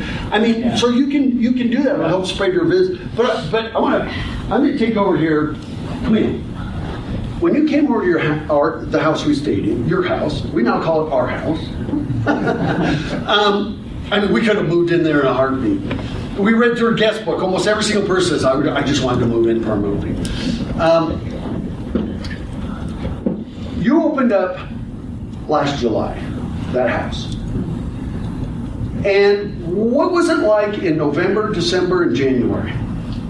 Those crazy enough for my business months. I don't know why. Ice fish run. We had a lot of ice fish run. People came in for the holiday. I was shocked. I went in a hurry in a 3-day run to get Christmas decorations for the house. She decorated and they the house. just kept coming. She had a huge season. But what happens is we assume because of all the signs that nobody's open year round. Yet she was, I don't know that she was full, but she had a lot of business. She goes, this is the holiday season and everything. She has family and everything. And here she is doing it. And by the way, they're working on another house. I'd love to see it so busy that the two of you have 20 of these houses. People will come here just for that. There's no reason, so just because you're known as the ATV trail, that doesn't mean that's all you have to offer. Yeah, but see what happens is we have a nice vacation home that we rent. Okay. And we're open all year round. But you get these calls and you have to help them understand. Absolutely. If it's a fisherman that wants to go to Otter Creek, great. Yeah, we're open. But the other one where they drain it. Right. But if they want to go ATV riding, it's a very dangerous prospect for them and you have to tell them. You have a responsibility. Absolutely. Because they're going to come stay for a week for $200 a night. And they're going to be very disappointed that they can only ride on mud in the valley. Right. And so without the artisan thing, you can't be saying April. You have to be saying mid-May at the earliest. Right. For ATV. I get it. I think that's our paradigm, to be honest with you, Brian, no offense, but I know I follow the ATV clubs nationwide, and there are people who love riding snow. There's people do fat tire biking, and there's ATV and snow. And I come from Washington State, where now when we go snowmobiling, we have to compete with ATVers in the middle of the winter. But we've done early events. We did an Easter egg rendezvous ride, and we basically mapped out low-level rides where and people were like amazed that they could ride those areas in April. And I agree with that, but you have to explain that. And yes. The gung-ho riders that read about the Piute Trail are going to be very disappointed in the So, low-level. Camille, tell me if this is right. You haven't even had an ATV or stay in your house. Yeah. So people are coming here. So what you do is say, while we are known as the home of Utah's Piute Trail, one of the best trails in the United States, and there are third-party endorsements that say that. I mean, I saw them. And then you say, but if you just want to come and write a book, there's nothing like, you know what? When we were staying at her house, and yesterday when we were preparing this, I said, Jane, a car drove by. and you know what? You go out there at night, those dark skies, we get your crickets, and in the morning, I went out this morning, it was 48 degrees, fresh air, and you hear cows mooing. I mean, that is awesome.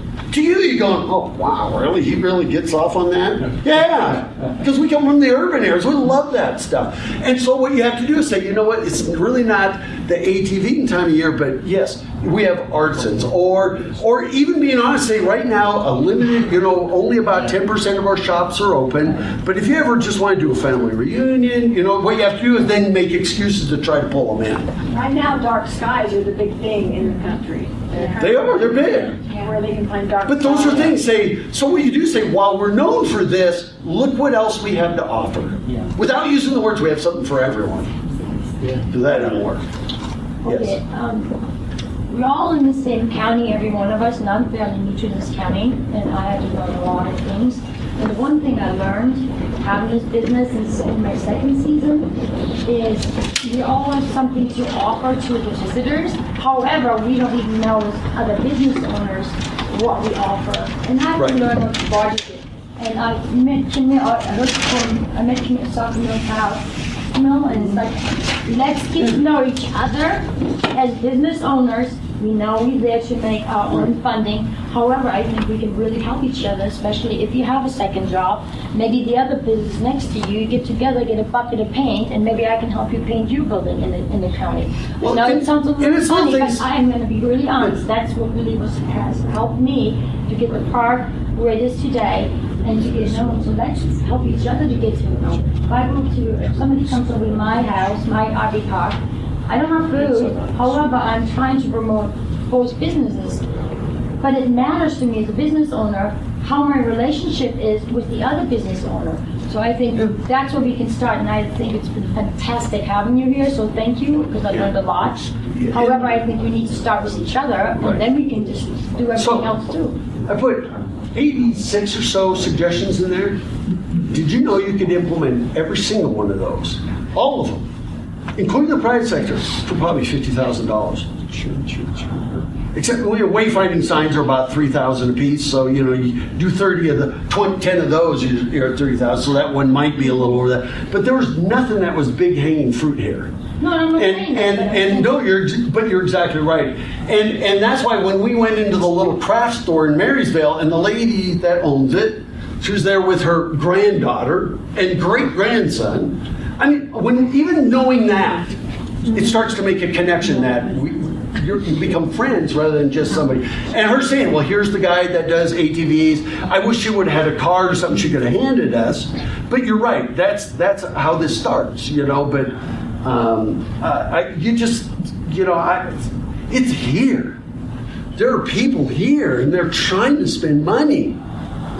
Well, when you were over looking for an ATV to rent, and had the hours, but the office was closed, and at the bottom it said, after hours, call Milo at. Why didn't you call that? Because I had too many questions getting the phone call. I have questions that said, so...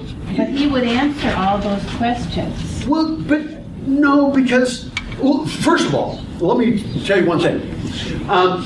If you expect the millennial generation to call you, forget it. That is what it is. Now, I'm a boomer, not a millennial, but when you put your phone number out there, we're not calling. We're going online. They're not calling. Millennials won't call. However, for me, if I would have called them and said, well, when are you open? And he might have said, well, I'll run down right now. And then we'd wait 10 or 15 minutes. I don't know where he lives. Even if it just says, if we're not here, call me. I can be there in 10 minutes. But somebody said that he had a day job, he worked for a town or something, and therefore he's not available during the day or something. I mean, we're hearing all these different things. But here's the point. I said, well, is there a trailhead near there? And is it like a green? Do you understand what green, blue? And if I want to do it for half a day, when does that half day start? And do you have some maps and stuff? I mean, I have so many questions before I even rent one. This is not like saying, if you want to buy a book, call me. Okay, I'll call you because I don't have a million questions. But there's nothing like sitting down face to face. And when you meet them face to face, you may say, would you be willing to go out with us? We'll pay you to go out and be our guide. And he would say, yeah, I do that. But there's nothing that say we have guide services. Matter of fact, at the one place in Marysville that I showed you, right across from Lizzie and whatever's, right there.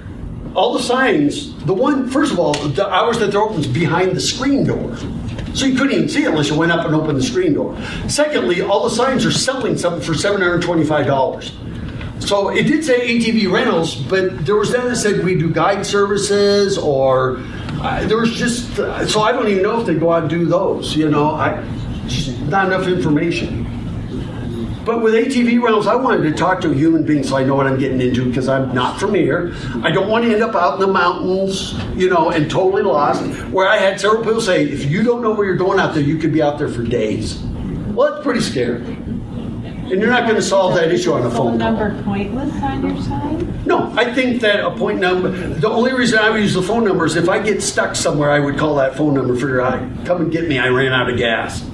Or I'm lost. All right, so But generally public that are doing an impulse buy. Now, if on a website it said, by the way, when you come here, we have 4 places that rent ATVs. Here's their website addresses, and if you go on their website, you could reserve one right now, and then when you get there, call, and they will come down and give it to you. But you can't even do that. You can't even reserve one. You can't do anything. All it just says, you can rent one, here's the price, call us. It's not enough information. So Sorry. I'm by the just way, amazed. I'm just amazed because I so much prefer to talk to a person and ask Absolutely. my questions as they come into my mind. but I'd rather do that in person than on the phone, because I don't even know if the person's reputable. By the way, we even had comments from locals about, well, so-and-so owns this, and they throw these incredible tequila parties, and so we're even going, so we want to meet the person so we have a level of trust. I mean, there's nothing like face-to-face. The ATV renters, just to defend them, they want to talk to someone. They're not because they want to kind of get a feel for what kind of person it is. Yes. They may not want to rent the ATV. Yes. And the same with the lodging.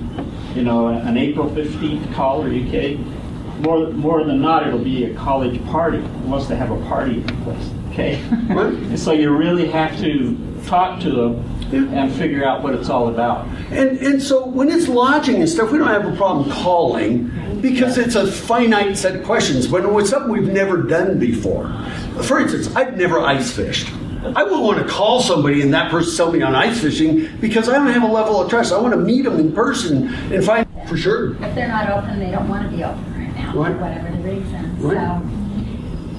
So Yeah, it's a change. So what we do is people they'll say closed, and we will probably assume that it's permanently closed. Because you have to admit that in this county along the highway, probably 30 or 40% of your commercial buildings are out of business. They're boarded up. Some of them aren't boarded up, but it says closed. We're here in the middle of May. There's lots of people around, but there's nothing that says that they're ever going to be open. So people unfairly judge the book by the cover. That's number one. Number two, they would go to the web. Every time we went to eat, we went right on TripAdvisor and Yelp to see how Butch Cassidy's Hideout was rated, or how a hotel was rated, or whatever. Matter of fact, Camille, when she rents a place, she can look at my reviews before she even agrees to rent it to me. Because even I, as a user, am reviewed on Airbnb. So nowadays, the internet is stepping in and saying, oh, you want to stay at... So Camille said, ooh, Roger Brooks wants to stay at my place, and oh, here's a review from somewhere else he stayed where he threw a big college party. And she has 24 hours, so you can turn them down. Instead, what I got was an email from her through Airbnb in her case that said, hi, I'm Camille, I hope you enjoy your stay. And matter of fact, I even had a correspondence with her. She didn't know who I was, right? She didn't know who I was until she came to the door and went, oh my God, that's a guy. Right? And then, but she said, I said, if there's one thing to do, what would it be? She goes, you got to go fishing on Otter Creek. That's the kind of helpfulness we like. Now, I'm not a fisherman, so we didn't do it. And by the way, there's no boats to rent or anything. I guess we could have done it from the shore. I don't know if there's fly fishing or whatever. But when we met Camille, when she walked up to the door, first time in 35 years I've ever had a host of any place, say a hotel, B&B, you name it, come up to the door with fresh rolls, which by the way, we finished them off. Still wearing them. And then we made a connection with her. And you know what? We would come here just to stay in her house. As a matter of fact, I can't wait to come back and stay in the next house that her and her daughter are going to decorate, and I still think you can make a fortune doing it. She is, if anybody has a hotel, you know what? You have another daytime job too, right? Yeah. She is one of the best interior designers I've ever seen. I've always said my biggest thing is curb appeal, like he says. Plants, you'll notice there's a planter out there. Absolutely. If they're not expensive, but curb appeal is it. But she's very mad at me because I have the red vinyl banner on the fence. I don't have the sign that we have ready to go. Well, what I was going to say about that is when you have a guest come in, you should just roll that up. So that we're not staying in a house that everybody's speculating about, ooh, that must be a out-of-towner staying there. You know what I mean? I would just kind of roll it up on the fence. But I didn't really have a problem with that, but she's right. She is. Plastic banners for all of you. By the way, we saw too many plastic banners. But for you, you're right. Curb appeal. You know what? You're in real estate. That's guess what? And tell me if this. I think this is right. I read this at Caldwell Banker somewhere that 94% of people looking to buy a home will drive by first and decide whether they ever want to go inside just from the drive-by. They judge the book by the cover. And we do that with you as businesses. You're exactly right. And I think that statistic's pretty close. We'll drive by it first, and then we'll let you know whether we want to go inside. And as a younger generation, I travel and stuff. If I had to call somebody to reserve a hotel, we don't do that. We do not do that. You don't even. It's all on our phone. It's all digital. It's all. It's impersonal. It is, but that's how it is. But that's how it is. And you can't 90%. Partiers just because 90%. By the way, the millennials now outnumber the boomers. And I don't mean to throw away the boomers. They're still account for the majority, but the boomers are bringing their millennial kids and then their grandkids. And by the way, the millennials are having their kids in their 30s. The boomers have their kids in their 20s. So there's going to be some of these gaps. However, 90% of anything in the travel industry is going to be booked online. So when I went to the ATV and I saw the ATV and I saw $285 or $135 for half a day, whatever it was, if it would have just said click here and reserve it now, take my credit card, you could buy a widget that does that for $25. And then we do it. And number one, we're locked in. Number one, we're locked in, we're committed to doing it, and we're doing it online. And even the boomers and the Gen Xers, the in-between generation, we're all doing this stuff online. And it's very impersonal until we get there. That's the future. Sorry, one more thing. Go ahead. Local, last summer we had some friends come and stay, and they wanted to do ATV trails. And I'm from here. I know, I see the shops and stuff in Marysville. It was so hard, even in the season, to try. I'm like trying to give them information. It took me driving around to get a flyer to show them what number to call to reserve. And they're like, well, can we reserve it online? No. Well, do I call? I don't know. Like, even just as a local trying to get my friends to come. It was hard. That's why we need to, as business locally in the same county or town, should trade our... But it is also why on your website you need to put I'm looking for everybody fishing guide services or looking for ATV rentals. And even if, so for a county, well, and you wouldn't count any business off there, but you could just say, you know what, if you just pay us $5 a month, we can add you. So it's a public-private partnership. But yeah, that's the future. Is we're doing it online, 90%. I have everybody advertised that's willing to call me back. I called everybody in the town and said, hey, I'd like to put you up on my website, or I'd like to put you up on my Facebook. And the people that took the time to call me back say, okay, no problem, it's good that you do that. However, the other people that might have maybe not gotten the message or so, if you don't see me online or you don't want to be online, however, I would be happy to do it if you approach me about it. I don't expect them to do it for me. But there's just, for your shop, if you were said, if you call, I'll open for you. It is. I know, but we're not going to do it because we're imposing on you. If you wanted to be there, you would be there. Who said that? I mean, it's exactly the mentality of us. And when you travel, it's probably the same thing. So sometimes you have to put yourself. You know what happens to people? Say, Roger, you came and did that assessment, and you have ruined my life now. Everywhere I go, look at the beautification, there's signage there. But this is about you taking a new look at your businesses in your towns like we saw it. No? You know, too many businesses walk in their back door and they don't even see what we see. You in front of Tomato Pizza Pie, or the ATV, the person that has the ATVs that's gonna open. I mean, for him, he says, well, yeah, I have tires piled out there, but so what? That's, you know, I'm going to park the ATVs there and everything. But you're not seeing it the way we see it. What I see is an abandoned garage. It's been there for years, abandoned. The mayor owns it. Okay, well, and by the way, it says open in the window, and it's never been open. Turn the sign around at least. But you can fix it for $1 by just putting a sign that says we will be opening May 31st or whatever day.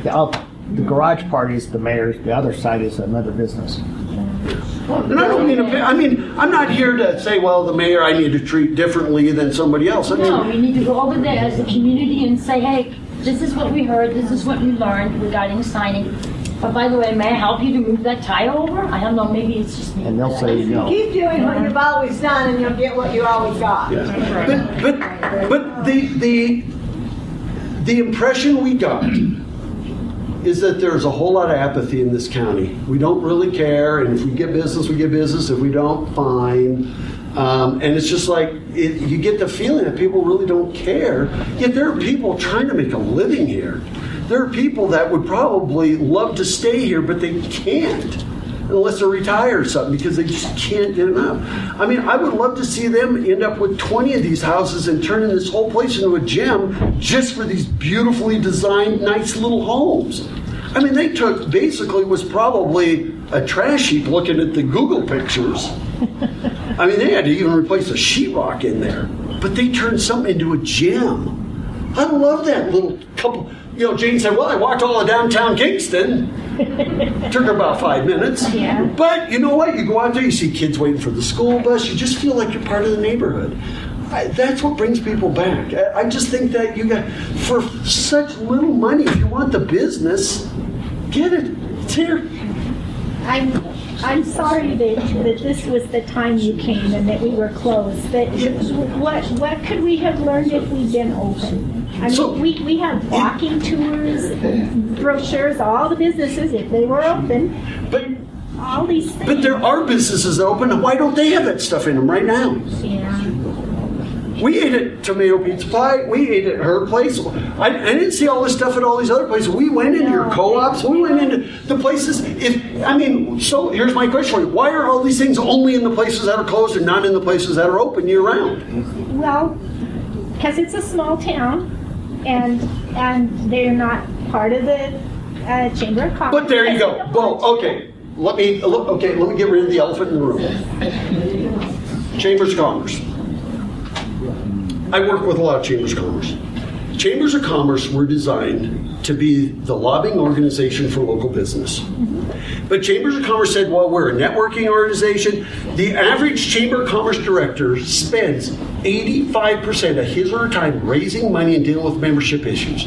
The problem is with tourists, we don't want a list of chamber members. We want a list of things that will appeal us whether they're a chamber or not. Yeah. That's why counties end up being destination. I tell destination marketing organizations, DMOs, chamber, these offices, get rid of your memberships. You need to promote everybody. And by the way, the county can't say, we're only going to promote chamber members. It'd be illegal. Yeah. They have to promote everybody. That is why I say, well, we only promote chamber members. You're doing a disservice for us for as a tourist. You're doing a disservice. Well, that's what I'm so the saying. chamber is really great for local, but not for visitors. But you just said that, well, if they're not a chamber member, they're not getting this information. No, that's not what I'm saying. Okay. I'm saying they're not interested. We try and they're not interested. Well, there's the apathy again. Right. And that's really sad. But what if you went to Tomato Pizza Pie? It ain't getting that right. Yeah. What if you went in there and said, look, if we can bring you just a little stand or a brochure, right? They've got a big empty back room that's just nothing in it. Yep. If we brought it to you, stocked it, maintained it, would you be willing to put it there? I'll bet you they would say yes. And they say, well, once we build that out, we may need to move it outside or something. But now, if we were to come back during the busy season, more things open, we would have had a more pleasant experience. I'm not so sure that the ATVers would have still been closed in the middle of the day. Or the office not open out there because they're building a new one and nobody's around, and you walk in the office and it's a storeroom. I mean, most of the stuff we saw didn't matter. But they could have, it's just, we might have had a little, but I don't know that our renting an ATV experience would have been any different. But if you would have just said, we will be open, then that would be enough. Yeah. Okay, that's the hook when the lights come on. That wasn't really the hook, it was just you know what, number one, thank you so much for spending the whole morning. I was going to be done by 11:30, we've gone almost an hour over time. But I just beg of you that tourism is a good way to help diversify your economy. You're getting visitors, but they're not spending much money here. And then when people say they don't like tourism, I get it. But you can create new jobs. You can create things. The Piute Trail's your lead. But guess what? Guess what else? By the way, one more. The average visitor spends only 4 to 6 hours with the primary activity that drew them. Mm-hmm. They spend 8 to 10 hours with the complementary activities. Restaurants, little shops like yours, anything. They go for a walk. Anything. Walks, historic walking tours, the pot of gold driving tour if it was more on a drivable road. You know, and maybe they grade that. It's fine for cars like mine in another month, right? No, it just got graded, and that's why you got a flat tire. Okay, well, you know. The ore comes up out of the road, and it's very sharp. It's the sharp, yeah. So it needs you have look at what you have. Look what you have.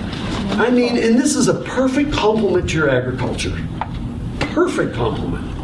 And there's just no reason why you can't be an 8-month season. Which means, we're known for the ATV trail, but look, guess if you come here, guess what? We have this great little cool little county fair at the end of July. We have ice fishing, you need to call ahead or check online. I mean, you have so many other things. So for hardly any money, you could fix a lot of this. Even if you just say, come back later. Okay? Thank you so much.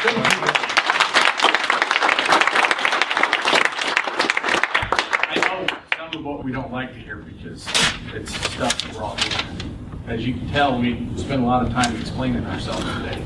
But we have to think of it from Roger's perspective. We shouldn't have to explain any of this, right? I mean, if we're doing a good job as a community, as a county, as businesses, we shouldn't have to do all this explaining that we've been doing, right?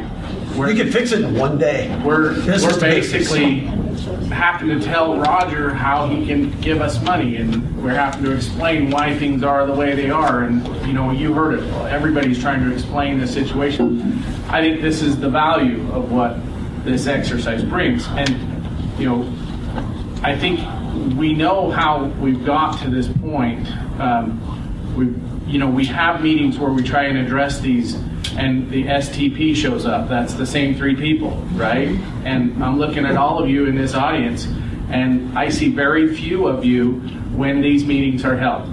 Very few of you will come out. We have a list of 90 items that Roger's give us that we can work on. We can't work on it if this room won't show up, right? But we've gotten to a point, and Roger, you hit it right on, we've gotten apathetic about this. And the reality of it is, when there's only 3 people show up at these meetings, how can we do any of this as a county, as a community? We have to embrace this and take this challenge on, but I think the reward's there. But I think you need to take your pieces of the Piute Trail that are in and close to your county and put those on a pedestal, because we're not going to ride all 2,000 of them in one visit, or all 283 miles. If I want to ride all 283 miles, I'll just start in Beaver on Interstate 15. It's a lot quicker to get to. See what I mean? So if you put those, we'll say, we're home to the Piute Trail, and these 3 rides are fantastic. They're all day rides, half-day rides. And put those on a pedestal. And what you'll do is elevate your piece above all the rest. So anyway, I'll help you protect it, but you have to want to own it. So we're going to follow up with this. And all I'm going to ask you is, for the amount of money we've invested and your time that you've invested here, is that next meeting we have the same size group of people here. And let's take this and let's make hay with what Roger's perceived. So most tourism industry want to give you one other bit of advice when you talk to your neighbors. Most of the people that came here first as a visitor would like to shut the doors after they got here. Tourism isn't about how many people you get, how long you get them to stay. So we're not trying to turn you into Zion National Park where there's a line through Springdale. This is about, you know what, if you get 100,000 visitors a year, okay, good. We don't want to increase that. Let's get them to stay 4 nights. And that is your goal. So if anybody says, well, that last thing we need is to be like Springdale and Bryce Canyon and all, let's just say we're not even trying to do it. We're just trying to get the visitors we have to spend more time here. And it's a lot cheaper to bring them back than to get new ones. So that's a talking point for you when you talk about tourism. We're not talking about bringing in hordes of people. We don't want to be Disneyland. We don't want to be Springdale. We like being home to cattle and you know, and crickets and this atmosphere. And by the way, so do your visitors. Yeah. And so I think that's how you position it. Say, no, we're not trying to do that. We're just trying to, can we spread out our visitors over a bigger season so it's more sustainable for our businesses? And then can we add some other things to do? Because here's the other thing. Even if I was here in the busy season, after 6 o'clock, is there anything to do? Sit on your front porch. That's great. But nobody wants to go into their mediocre hotel room and watch TV because there's nothing open or nothing to do anywhere.